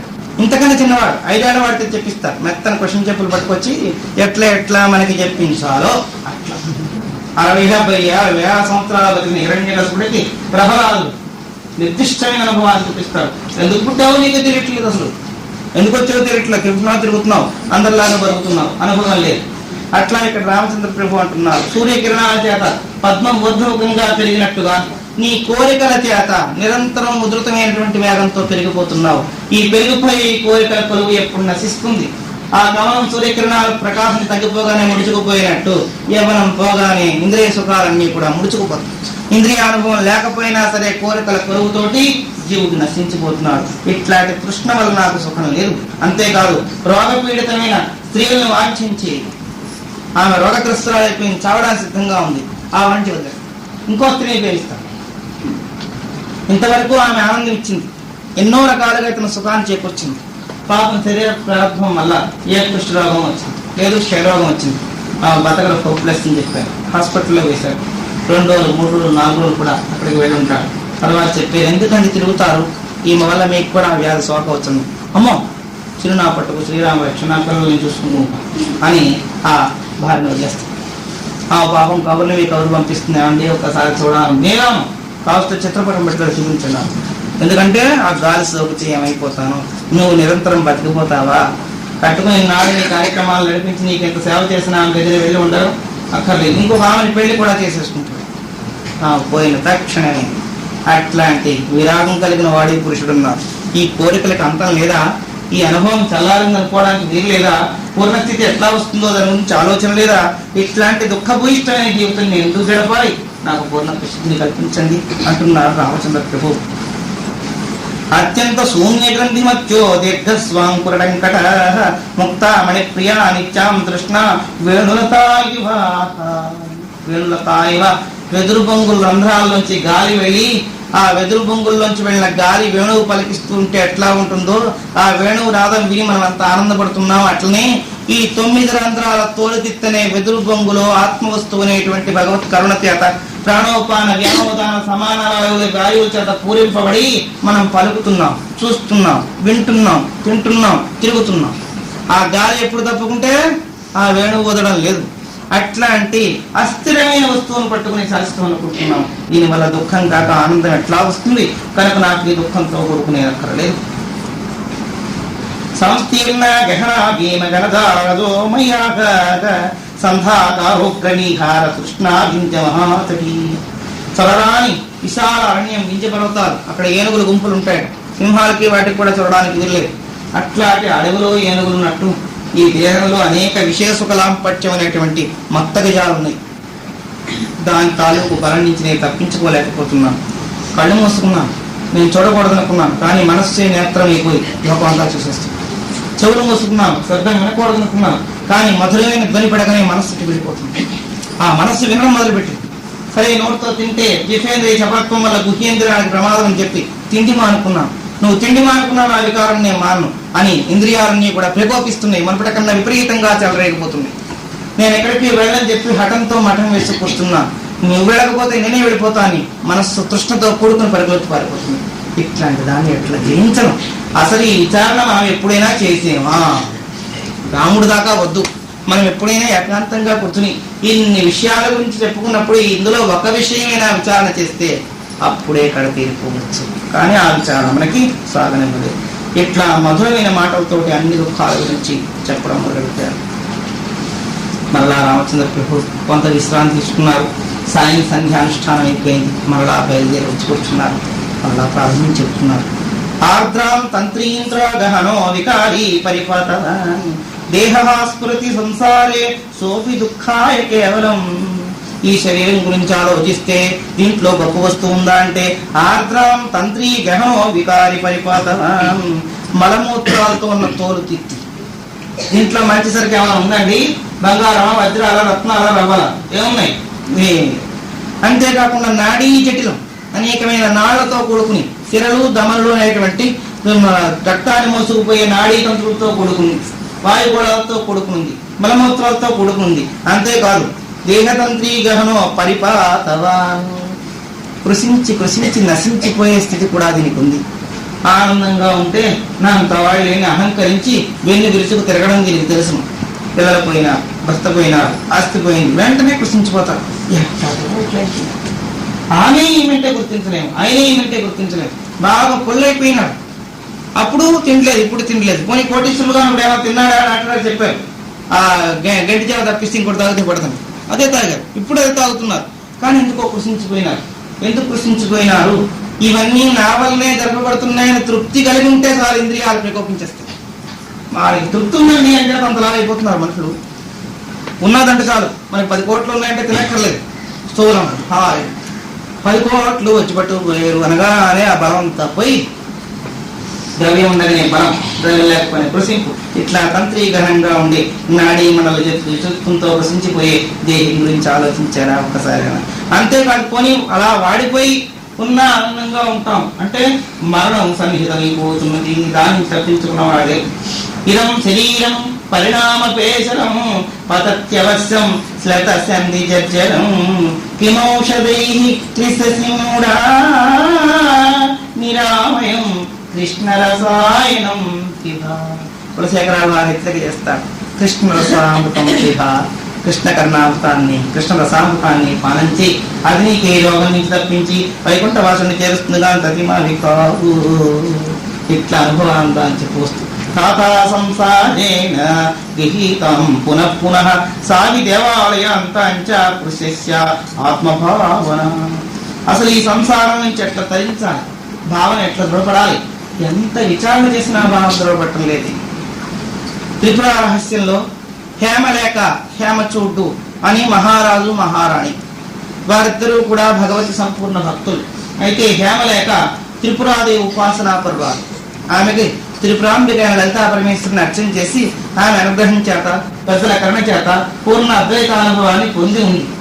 ఈ హేమలేఖుడికి మాత్రం విచారణ తెలియదు. జన్మాంతర సుకృత విశేషం చేత చక్రవర్తి అయ్యారు.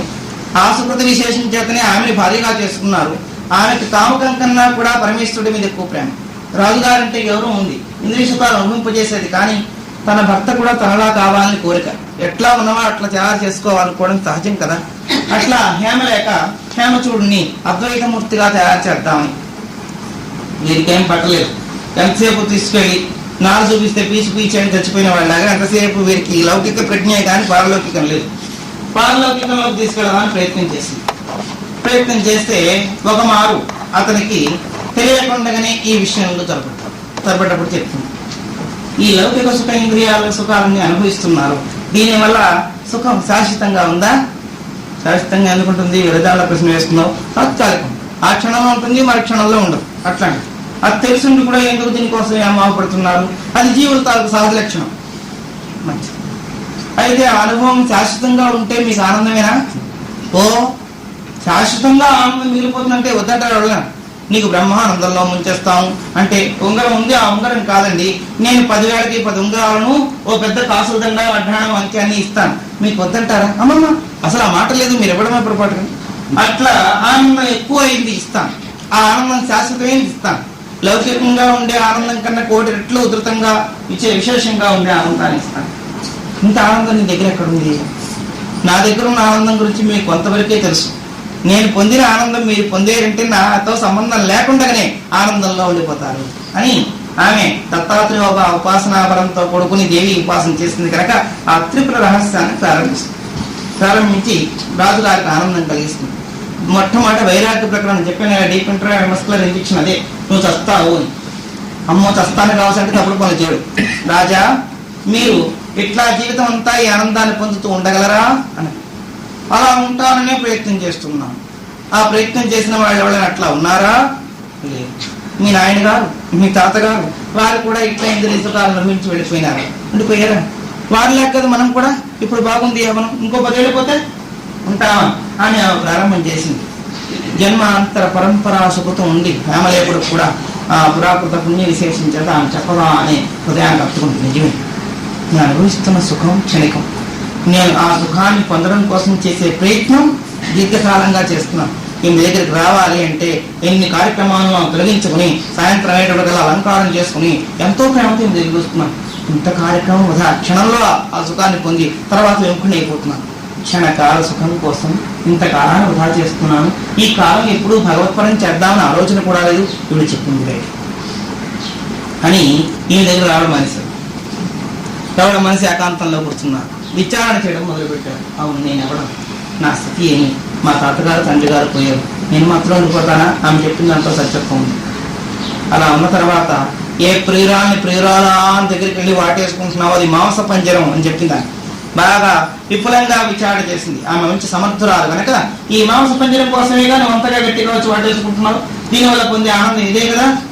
ఆ విచారణ బాగా పట్టి తర్వాత వస్తుంది, ఆమె చూస్తుంది వీరు ఎట్లా ఉన్నారు. విధాలుగా పాపం చెక్కడిగా పెట్టుకుని కూర్చున్నారు. ఏ కార్యక్రమం చేయటం లేదు, రాజస్థానం కూడా వెళ్ళటం లేదు. నా జన్మాంతర సుకృతం మంచిది, భర్త గారికి చెప్పిన వేళ విశేషం మంచిది, వీరు కూడా పరంపరాక్రమంగా ఉండేటువంటి ఉపాసన జన్మాంతరం ఏదో ఉంది, లేకపోతే చిత్తశుద్ధి లేకపోతే ఈశ్వర కరుణ లేకపోతే చెప్పిన చొప్పునే పట్టదు, ఇది పట్టింది వైరాగ్యం అని ప్రాణనాథ అంటూ వచ్చింది. ప్రాణనాథ పెంకుల అసలు ఆ దృష్టి లేదు. వచ్చి ఏమి ఇంతకు ముందులా నా దగ్గరికి మీరు రావటం లేదు, మీకోసం చెప్పి ఎన్నో రోజులుగా ఎదురు చూస్తున్నాను, హంసతోలి ఖాతాలను సిద్ధం చేసి ఉంచాను, 13 ద్రవ్యాలు తెచ్చి చిలకత్తలంతా ఉంచారు, మీకోసమనే వస్తున్నాను, మీరెందుకు రాలేదు? ఏమిటో నువ్వు ఇంత జ్ఞానివని, నీకు ఇంత విద్వత్తుందని నేను ఎప్పుడూ గుర్తించలేదు.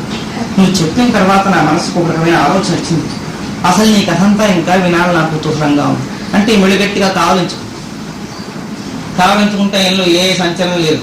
మనస్సుకి ఆ కోరిక ఉన్నప్పుడే సంచలనం ప్రారంభిస్తుంది, లేకపోతే కట్టిన కావలించుకున్నట్టే. వీడేమో 3 రోజులు ఉపవాసం 4 రోజులు జాగరణ చేసి వచ్చాడు ఎక్కడి నుంచో. ఆ భార్య వచ్చింది, ప్రాణేశ్వర ప్రాణేశ్వర పెంకులు నా కళ్ళు తిరిగిపోయి మనసుందరూ జ్ఞానే పరుపులా కనబడుతున్నాడు వాడికి. అలాంటి వాడిని కావాలని పడుకుంటే ఒక కట్టిని కావాలని పడుకున్నాడు, వీడికి ఇష్టం ఉండి ఇంకా కావాలని పడుకుంటే పడుకోవాలి, కానీ వాడు అటు కాదు ఏమన్నా మిమ్మల్ని పొదవాలి అప్పుడు లేకపోతే అలాగను.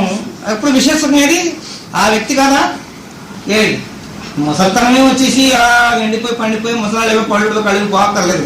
4 రోజులు నిద్ర లేకుండా చాలు, 4 రోజులు అక్కడ ఒక్కరోజు చాలు. ఒక్కరోజు నిద్ర లేకుండా పోయే అంతా అని చెప్పండి, అలా నిలబెట్టి నిద్ర అంతా ఒక రోజు లేకుండా చేసి 2 రోజుని ఇప్పుడు నేను భార్యాభర్తలు హాయిగా సుఖించుడు కాక సుఖం అక్కడి నుంచి తీసుకెళ్తే గుమ్మలా పడుకుంటాడు, శవాన్ని మోసినట్టు మోసి పడమంతా మరి అట్లా అయిపోయింది. ఆమె వాటేసుకుంది, ఎంతో ఆనందం పొందించాలంటే నటించింది. ఆమె తెలుసు మహాజ్ఞాని కనుక ఏమి చల్లలేదు.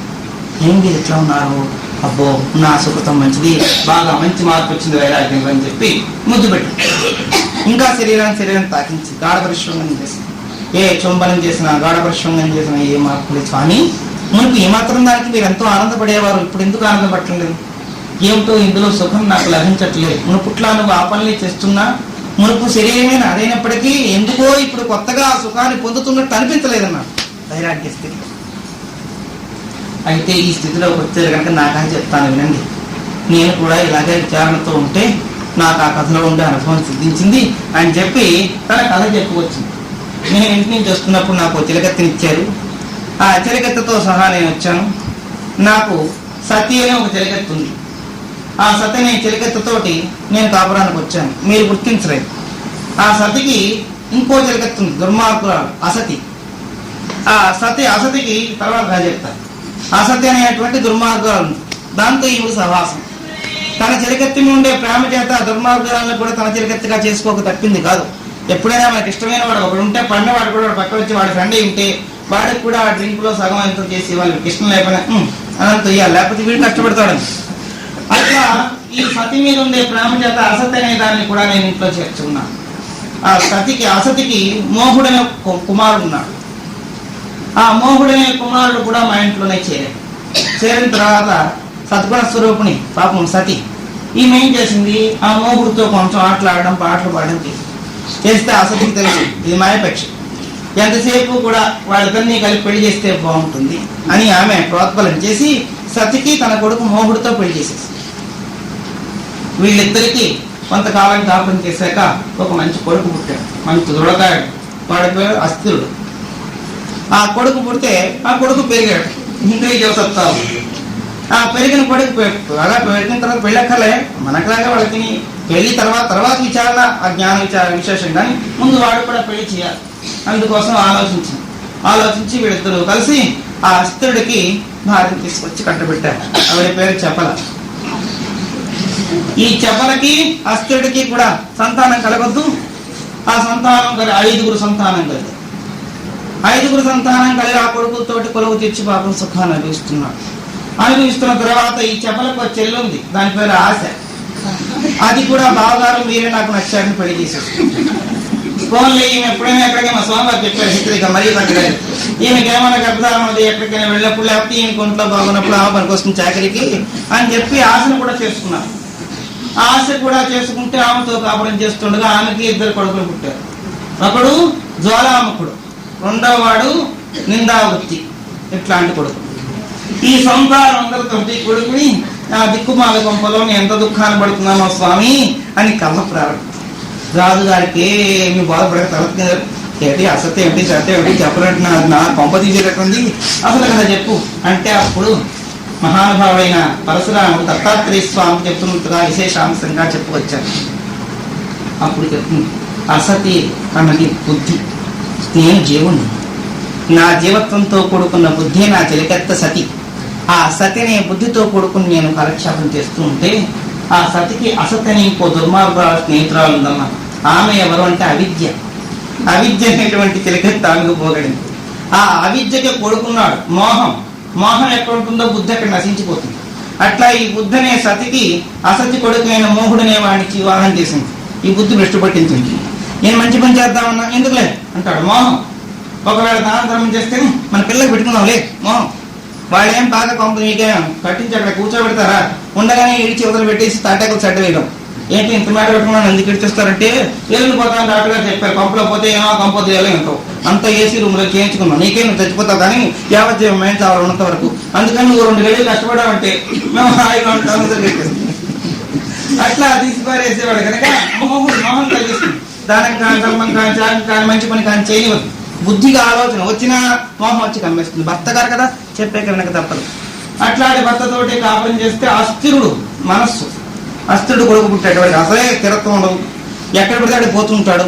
వాడికి తెల్లవాళ్ళు రాత్రి పగలు లేకుండా తిరుగుతుంటాడు. అలాంటి కొడుకు. ఆ కొడుకుకి పెళ్లి చేయాలి కదా, నా మనస్సుకి చెప్పలని పెళ్లి చేశాడు. చెప్పల చిత్తం. ఆ చెప్పల చిత్తం ఈ మనసుకు తోడు, భ్రష్టు పట్టించడానికి ఫస్ట్. ఇంకా కాపురం చూడండి కష్టం. ఆ కాపురంలో ఏ సుఖం ఉంది ఎవరికైనా. ఆ చెప్పలం చేసుకున్నాక 5గురిని కన్నారు ఇద్దరు కలిసి. పంచ జ్ఞానేంద్రియం. ఆ పంచ జ్ఞానేంద్రియాలతో ఉండే ఆ రంగు ఇంత అంత కాదు. అందులో మొట్టమొదటిగా పుట్టినవాడు శ్రవణేంద్రియం పాపం, తర్వాత త్వగింద్రియం, తర్వాత చక్షురేంద్రియం, తర్వాత నాసికేంద్రియం, తర్వాత జీవేంద్రియం. ఈ 5 ఇంద్రియాలు కూడా వాళ్ళు కష్టపడి కన్నారు. కానీ తర్వాత వాళ్ళు అప్పుడప్పుడు నాన్నగారు మీరు నా దగ్గర ఉండాలని చెప్పి తీసుకుపోతుండేవారు కొడుకు. ఎందుకంటే ఈ నాన్నగారు లేకపోతే కానీ వాళ్ళ వ్యవహారం సాగదు. మనస్సు ఉంటేనే ఇంద్రియాలు ఆ ఇంద్రియార్థాలతో రమిస్తాయి, లేకపోతే రమించడానికి వెళ్ళలేదు. చెవులుగా తీసుకుపోయేవారు పెద్ద కొడుకు, రండి నాన్నగారు మా ఇంట్లో ఉండని ఉంటాను వెళ్ళేవాడు. వెళ్తే మంచి మంచి హార్మోని ఇన్స్ట్రుమెంట్స్ ఇంకోటి మంచి శబ్దాలు ఇచ్చేవాడు. వినిపిస్తే ఆనందపడేవాడు. దాంతో అప్పుడు పిడుగు శబ్దం కూడా వినిపించేవాడు. గుండెకి వస్తున్నాను. ఇప్పుడైతే మంచి విన్నామో చెడ్డ కూడా వినాలి.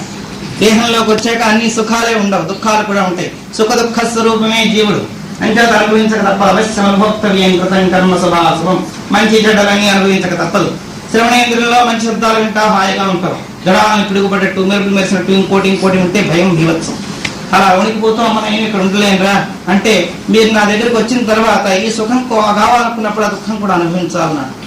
సరే ఇట్లా అనుభవిస్తూ ఉండగానే రెండో కొడుకు వచ్చారు త్వగింద్రియం. నాన్నగారు ఎప్పుడు అనే దగ్గర ఉంటే మన నా దగ్గర రారు, తీసుకెళ్ళారు. వాడు మెత్తని పరుపులు వేశారు, ఇంకా మంచి మంచి క్వశ్చన్లు ఏర్పాటు చేశారు, ఇంకా ఏసీలు అవి తయారు చేశారు. పాపం అంతా హాయిగా ఉంది. అప్పుడప్పుడు విపరీతమైనటువంటి గాలులు వస్తే తట్టుకోలేదు. వీరికి బాధ. మెత్తగా హాయిగా ఉన్నారు కదా, మెత్తగా పరుపు మీద కూర్చుంటే ముళ్ళు టక్కుని అమ్మో లేచిపోయి ఏంటి ముళ్ళు ఉన్నాయా, మనకి మెత్తని పరుపుల్లో ఏదో పీచ ఉండొచ్చు, ముళ్ళు గుచ్చుకోవచ్చు. శరీరానికి సుఖం ఎంత ఉందో దుఃఖం కూడా అంతే ఉంది. దీనికి ఏదో రకంగా కురుపుల వలన ఏదో రోగాల వలన రకరకాల బాధలు వస్తుంటే ఈ బాధల్ని భరించలేము. కానీ సుఖం కావాల్సినప్పుడు దుఃఖం కూడా పక్కనే ఉంది. ఒక్క శాశ్వత సుఖంలో ఈ దుఃఖ దోషం లేదు, కానీ ప్రతిమాని సుఖాలు దోషం ఇష్టం. మూడో కొడుకు వచ్చారు నేత్రుడు. రండి సినిమాలు షికార్లు వీడియోలు టీవీలు అవి బాగా బాగుంది.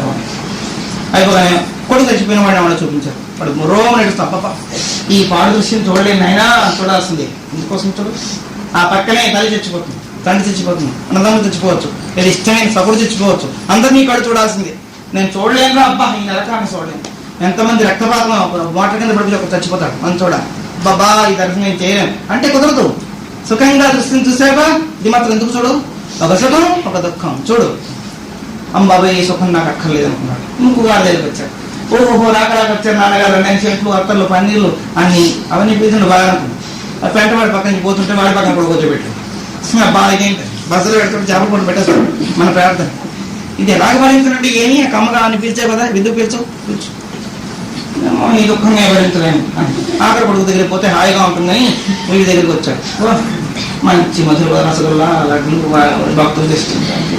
ఫస్ట్ మీకోసం తెచ్చారండి బొబ్బాయి నుంచి కలగడానికి రసగుల్లా అబ్బా తెచ్చారండి అని లొట్టలు వేసుకుని స్వామివారు తింటుంటే బాగా ఫస్ట్ బాగుంది.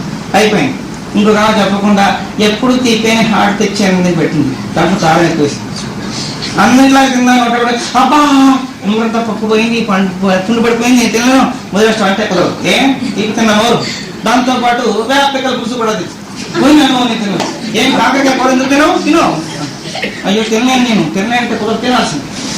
బుద్ధం పదేరానికి వీళ్ళ దగ్గర భరించలేని ఆ మనస్సు కొన్నాళ్ళకి విముఖత పడి కొడుకులతోటి నేను పోతాను అని పోతూ కొన్ని వస్తువులు దొంగిలించుకుపోయింది. తండ్రి గారికి అది బుద్ధి. కొడుకుని పోతూ కొన్ని వస్తువులు దొంగిలించుకుపోయి అనుభవిస్తున్నారు. అది స్వప్నం. జాగ్రత్త అవస్థలో ఏ ఇంద్రియాలతో ఏది అనుభవిస్తావో అనుభవించే దాంట్లో కొంత దొంగిలించి తెచ్చుకున్నదే స్వప్న రూపంలో అనుభవిస్తున్నావు. ఈ దుఃఖాలన్నీ అనుభవించిన తర్వాత పోనీ ఒకదానికి ఎదురుపడి ఏడుస్తున్నాడు, ఊరుకోకూడదు. వాళ్ళ చెల్లి ఆశ, దాని పేరు మహాశన అని.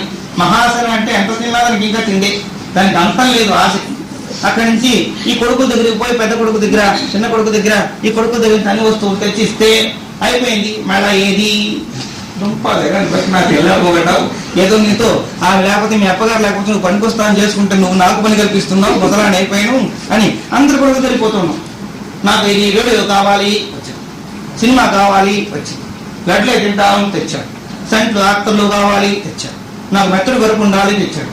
ఇంకా ఇవన్నీ ఉన్నాయి. కానీ నాకు కావాల్సినటువంటి కారు కొడుకుంటే నేను దుంపదే కారు ఎక్కడ తెస్తాను అయితే కొన్ని తెచ్చాను. కానీ తేవాల్సిందే, తేకపోతే ఎక్కడో పోబంట ఉద్యోగానికి ఎక్కడో చేయి అని ఆశ. మహాశన మహాగ్రాస మహాకాళి మహాశ లలితాసహస్రనామాలో ఉంది. మహాశన ఆమె అగ్నిహోత్రం ఎంత పోసేస్తున్నా ఆహుతి అయిపోతుంటుంది. మళ్ళీ ఆశ, అది రెండో భార్య ఈ మనస్సు గారికి. ఆయన చేత ఆమె ఎంత పెట్టు, ఎక్కడెక్కడిది ఎంతమంది కొంపలు పూజ తెచ్చినా ఇంకో లేని కోరికలు కోరుతుంటుంది. ఏమంటే ఆకాశంలో మధ్యలో ఎగిరితే అయ్యో అదెలా ఎగురుతుంది, అవకాశం లేకుండా ఎగరగలమా? ఎగరాలంటే తెచ్చినట్టు ఎగరాల్సింది. ఆమెకి దెయ్యం పట్టిన పేలాపం, ఉన్మత్త పేలాపం చేస్తూ ఉంటుంది. అట్లాంటి ఆమెతో కష్టపడి ఎంతో కష్టంతో కాపురం చేస్తే ఇద్దరు సంతానం కలిగారు. మొదటివాడు జ్వాలాముఖుడు, అంటే క్రోధుడు. క్రోధం ఎక్కడైతే ఉందో మిరియాలు అక్కడ కాల్చబడతాయి. వాడికి వీడికి క్రోధం కలిగిందంటే తెలియకుండానే వాడు చూసేటప్పుడు కొండగట్లు అయిపోయి మొహం ఏమి అలా అయిపోతున్నారేంటి, ఏమీ లేదండి చెప్పడం కూడా ఆ మొహం మాకు ఏమి లేదు చెప్పడం కూడా అంత సున్నితంగా మంట మండిపోతున్నాడు. వాడు అవతల వాడిని చూస్తే వాడు మనకి ఇష్టమైన వాడితే హాహా అనేది. వీడు క్రోధుడు, మొదటి సంతానం. అంటే అది వీడు పుట్టుకతోటే జ్వాలాముఖుడు. ఒళ్ళు ముఖం అంతా మంటలే వాడికి. వాడు వచ్చాడంటే మనకి మంటలు. వాడు ప్రవేశించకపోతే పర్వాలేదు, కానీ అలంబాత్వరి కళ్యాణ కూడా అంటే పర్వాలేదు జీవుడికి, లేకపోతే మంటలు. వాడు తమ్ముడు ఇంకొకడున్నాడు, వాడు నిందావృత్తి, అంటే పరమలోభి. నేను చెప్పాను ది వరస్టెస్ట్ అని వినియోగించారు స్వామి. అంతకన్నా ముదినిష్టపు గుణం ప్రపంచంలో మరి ఒకటి ఉండదు. జీవుణ్ణి ఇక్కడ సుఖపడినివ్వదు, పరానికి పనికిరానివ్వదు. ఇహంలో త్యాగం చేస్తే పరానికి పనికొస్తాడు, ఇహంలో భోగం అనుభవిస్తే భోగానికి పనికొస్తాడు. ఇహంలో భోగం లేదు, పరానికి మోక్షానికి పనికొచ్చే త్యాగం లేదు. భోగ త్యాగాలు రెండూ లేకుండా ఉంటాడు లోభి. ఆ లోభి వాడు రెండో కొడుకు. ఎంతసేపు దాచి ఏం చేస్తావు, దాచుకుంటాను. ఆ దాచుకుని ఏం చేస్తావు, ఇంకా దాచుకుంటాను, దాచుకుని అంతే. తర్వాత సమాధానం లేదు, దాచుకునే వాడి పని. అట్లాంటి వాడు రెండో కొడుకు. ఇట్లాంటి కొడుకుతోటి ఆ సంతానంతో నేను చాలా కష్టాలు పడుతున్నాను స్వామి. వీళ్ళందరికీ పెద్ద భవనం అవుతుంది. ఆ భవనం ఏంటంటే ఈ దేహం. ఈ దేహం అనే భవనంలో జీవుడనేటువంటి అమ్మని ఈ బుద్ధితోటి అమ్మవాళ్ళతోటి అందరితోటి కొడుకుని కాపురం చేస్తున్నది హేమలేఖ జీవుడు. ఈ జీవుడు ఆత్మ వస్తువేని మీరే గుర్తించుకోండి, అనుభవంలోకి వస్తారు. అయితే ఒకసారి ఈ బుద్ధి కోపం వచ్చింది సతికి. ఈ దుర్మార్గాలతో కడవబట్టి కదా నాకు ఇలాంటి కష్టం వచ్చిందని చెప్పి వెంటనే ఆమె వదిలేసి. ఎవరు అంటే ఆమె అన్యలౌకిక కార్యక్రమాలు చేసేటువంటి అవిద్య ఆమెను వదిలిపెట్టాక భర్తగా తల ఎగరగొట్టేసింది, చంపేసింది కట్టిపెట్టి. వీళ్ళున్న వల్లే నాకు దుఃఖం కలిగిందని అని ఇంకో పెళ్లి చేసుకుంది. ఆమె కూడా భోజనం ఇక్కడ కూడా ఇన్ని రకాల మ్యారేజ్లు ఉన్నాయా అని. ఆ మోహం అనేవాడిని చంపింది, వివేకం అనేవాడిని చేసుకుంది. బుద్ధి వివేకంతో కలిసిందో ఆత్మే వెళ్ళిపోతుంది. అట్లా వెళ్ళేటప్పుడు ఈ మనవలు ఉన్నారు, మున్మనవలను పనికి మన భ్రష్టులు, ఇంద్రియ జ్ఞానాలు, వీళ్ళందరినీ కూడా జైల్లో పెట్టేసింది. ఈ దుర్మార్గులను నాకు ఇంత దుఃఖం వచ్చింది, 5గురిని పట్టుకున్నాను, 5గురిని పట్టుకున్నారు, జైల్లో పడేసాను. పడేసినప్పటికీ ఈ చెప్పలు అస్థిరుడు ఉన్నాడే వాడికి భయం పుట్టింది. అమ్మ దేవుడు 5గురు పట్టేసింది, జైల్లో పెట్టింది, మా మామగారు ఇంకోని పెళ్లి చేసుకుంది, నా కొంపేం తీస్తాను కనబడకుండా మారిపోయింది. మనస్సు అమనస్కంగా అయిపోయింది. అనుభవం పూర్ణం. ఇది మన కథ అని హేమలేఖుడికి ఈ కథని చెబుతూ త్రిపురా రహస్యం ఇది ఎట్లా సిద్ధిస్తుందండి అంటే ఆ త్రిపురాంబిక అనుగ్రహం చేత అని ఉపాసనా మార్గాన్ని తర్వాత చెప్పుకొస్తాం. అంతవరకు ఎందుకు చెప్తున్నానంటే ఉపాసన కర్మ లేకుండా జీవుడు శుద్ధుడు కాడు. ఇన్ని రకాల తంత్రాలతో బంధింపబడి ఈ ఘటన నుంచి పూర్ణ స్థితిని పొందాలి అంటే సామాన్యమైంది కాదు కనుక విశేష విచారణ చేయండి, భగవంతుని ఉపాసించండి. అయితే ఇక్కడ త్రిపుర అన్నాన్ని అమ్మవారు అనుకోకర్లేదు. రాముడుగా, కృష్ణుడుగా, ఈశ్వరుడుగా, అమ్మవారుగా, లలితగా నీ ఇష్టం ఏ ఉపాసన చేయి. ఏ ఉపాసన చేసినా దానికి చక్కని డెఫినేషన్ స్వామి ఇచ్చారు భక్తి సూత్రాల్లో. భగవంతుడు అంటే ఎవరు, దేవుడు అంటే ఏమిటి అని ప్రశ్న వేస్తారు ఈ హేమలేఖుడు. భగవంతుడు అంటే సృష్టి స్థితి లయాల గరిష్టానస్తూ భగవంతుడు అని చేత ఆ సృష్టి స్థితి లయాలు ఎవరు చేస్తున్నారు అనుకుంటే వాడు భగవంతుడే. మా రాముడే సృష్టి స్థితి లయాలు చేస్తున్నాడు అంటే భగవంతుడు. మా కృష్ణు వల్లే జరుగుతున్నది, మా అమ్మవారి వల్ల జరుగుతున్నది అని నిర్దిష్టమైన అనుభవం ఎప్పుడైతే కలుగుతుందో వారు భగవంతుడు. భగవాన్ అని అక్కడ పిలవాలి, కానీ ఏదో ఇంజక్షన్ ఇచ్చారు జ్వరం తగ్గింది, మీరు దేవుడు లాంటి వాడు అంటాం. దేవుడు లాంటి వాడే దేవుడా? మనకు 10 రూపాయలు సహాయం చేశారు, నిజంగా దేవుళ్ళ అడ్డుపడ్డాడు దేవుళ్ళ అంటే దేవుడు కాదు అంటే ఆ దేవుడు తాలూకు ప్రేరణ చేత వచ్చిన వాడు వీడు. అసలు వాడు వేరే ఉన్నాడు, వాడిని భగవంతుడిని గుర్తించాలి. నామరూప సూత్ర గోత్రాల వారికి ఏం లేవు. నిజంగా ఆలోచిస్తే మీరందరూ కూడా ఆ వస్తువే. ఇట్లా అంటే సద్వస్తువై ప్రకాశించే మీరు అసద్వస్తు విచారణతోటి అసతితో కొడుకుని సతి భ్రష్టు పట్టినట్టు పట్టాము. ఇది కథ అని హేమలేఖ విచారణ చేసినట్లుగా త్రిపుర రహస్యంలో మనం కూడా అజ్ఞానంతో, జడతంత్రులతోటి, ఇంద్రియాలతోటి, నాడీ మండలంతో కృషించిపోతూ మరణానికి సిద్ధంగా ఉన్న ఈ ఘటాన్ని పట్టుకుని ఇది సత్యం అనుకుంటున్నామంటే ఎంత దుఃఖ కారణం అని హెచ్చరిక చేశారు. రామచంద్ర ప్రభు చెప్పినటువంటి స్థూల శరీర నిర్మాణంలో ఉండే దుఃఖాలు చెప్పుకొస్తున్నారు. అవన్నీ ఆలోచిస్తే మనం ఎందుకు వచ్చామో మనకు అర్థం అవుతుంది. అసలు ఇంతవరకు మనం ఎందుకు వచ్చామో తెలియలేదు. అయితే ఇక్కడ వాళ్ళకి తెలిసిపోయిందండి. శంకర విజయంతో కొంత తెలిసిపోయింది, సీతారామాన్యంతో పూర్ణం. నాకు తెలియక నేను చెప్పుకుంటున్నాను, తెలిసినా మళ్ళీ మీరు విని నన్ను తరింపజేయడం కోసం స్వామి గారు చెప్పారు, భక్తులు లేకపోతే భగవంతుని సంగ్రహడానికి. అంచేతను మీరందరూ రాబట్టి నేను తరిస్తున్నాను కనుక అట్లా ఎవరికి వాళ్ళు అట్లా భావం చేసుకోండి మంచిది. అంచేత మీరందరూ మహనీయులు కనుక ఈ బ్రహ్మసభలో ఇట్లాంటి వాళ్ళు ఉండి నింతేగా చెప్పడం స్తంభాగా గోడక. ఆయన చేతను మీరు ఎంతో ధన్యాత్ములై ధన్యం చేయడానికి వచ్చారు. చాలా ఆనందం. రామచంద్ర ప్రభు మన స్వరూప విచారణ చేసినట్టే ఇంటికి వెళ్ళి మీరు కూడా చేసుకుని అనుభవానందం పొందుదురుగాక. రేపు ఎట్లా ఆ వైరాగ్యం స్థిరం కావాలన్న విషయాన్ని హెచ్చరిక చేస్తారు. ఓం తత్సత్ బ్రహ్మార్పణమస్తు. అయితే రేపు సాయంత్రం నుంచి ఆర్య వైశ్య విజన సంఘంలో 6:30 నుంచి 8 వరకు ప్రహ్లాదోపాఖ్యానం ఉంది. అది కేవలం భక్తి ఒకటే కాదు, భక్తి, జ్ఞాన, వైరాగ్య, తత్వ ప్రభావంతో కూడుకున్నది కనుక ఇదిగో పత్రికలు కూడా తీసుకొచ్చారు. ఎవరు పంచుతారో మగవాళ్ళకి కొందరు పంచండి, పుచ్చుకున్న వాళ్ళే 3 తీసుకోకండి. మీరు చెప్తే చాలా అసలు పత్రికలు అక్కర్లేదు. అట్లా పంచి అందరికీ అందజేద్దరు రాక.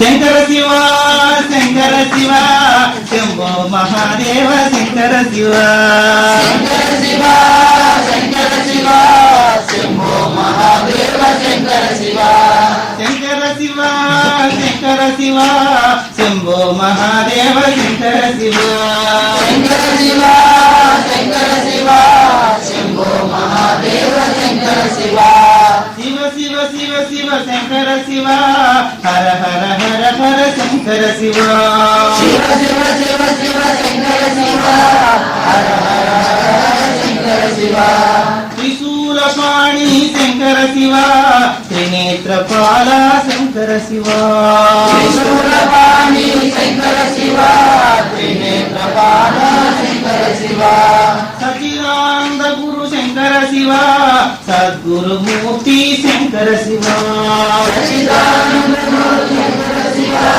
సద్గురు మూర్తి శంకర శివ శంకర శివ శంకర శివ శంభో మహాదేవ శంకర శివ శంకర శివ శంకర శివ శంభో మహాదేవ శంకర శివ శంకర శివ శంకర శివ శంభో మహాదేవ శంకర శివ శంకర శివ శంకర శివ శంభో మహాదేవ శంకర శివ పార్వతీపతే హర మహాదేవ. ఓం ఆసమయ నమసోమా జ్యోతిర్గమయ నమసోమా జ్యోతిర్గమయ మృత్యోర్మా అమృతంగమయ మృత్యోర్మా అమృతంగమయ. ఓం శాంతి శాంతి శాంతి.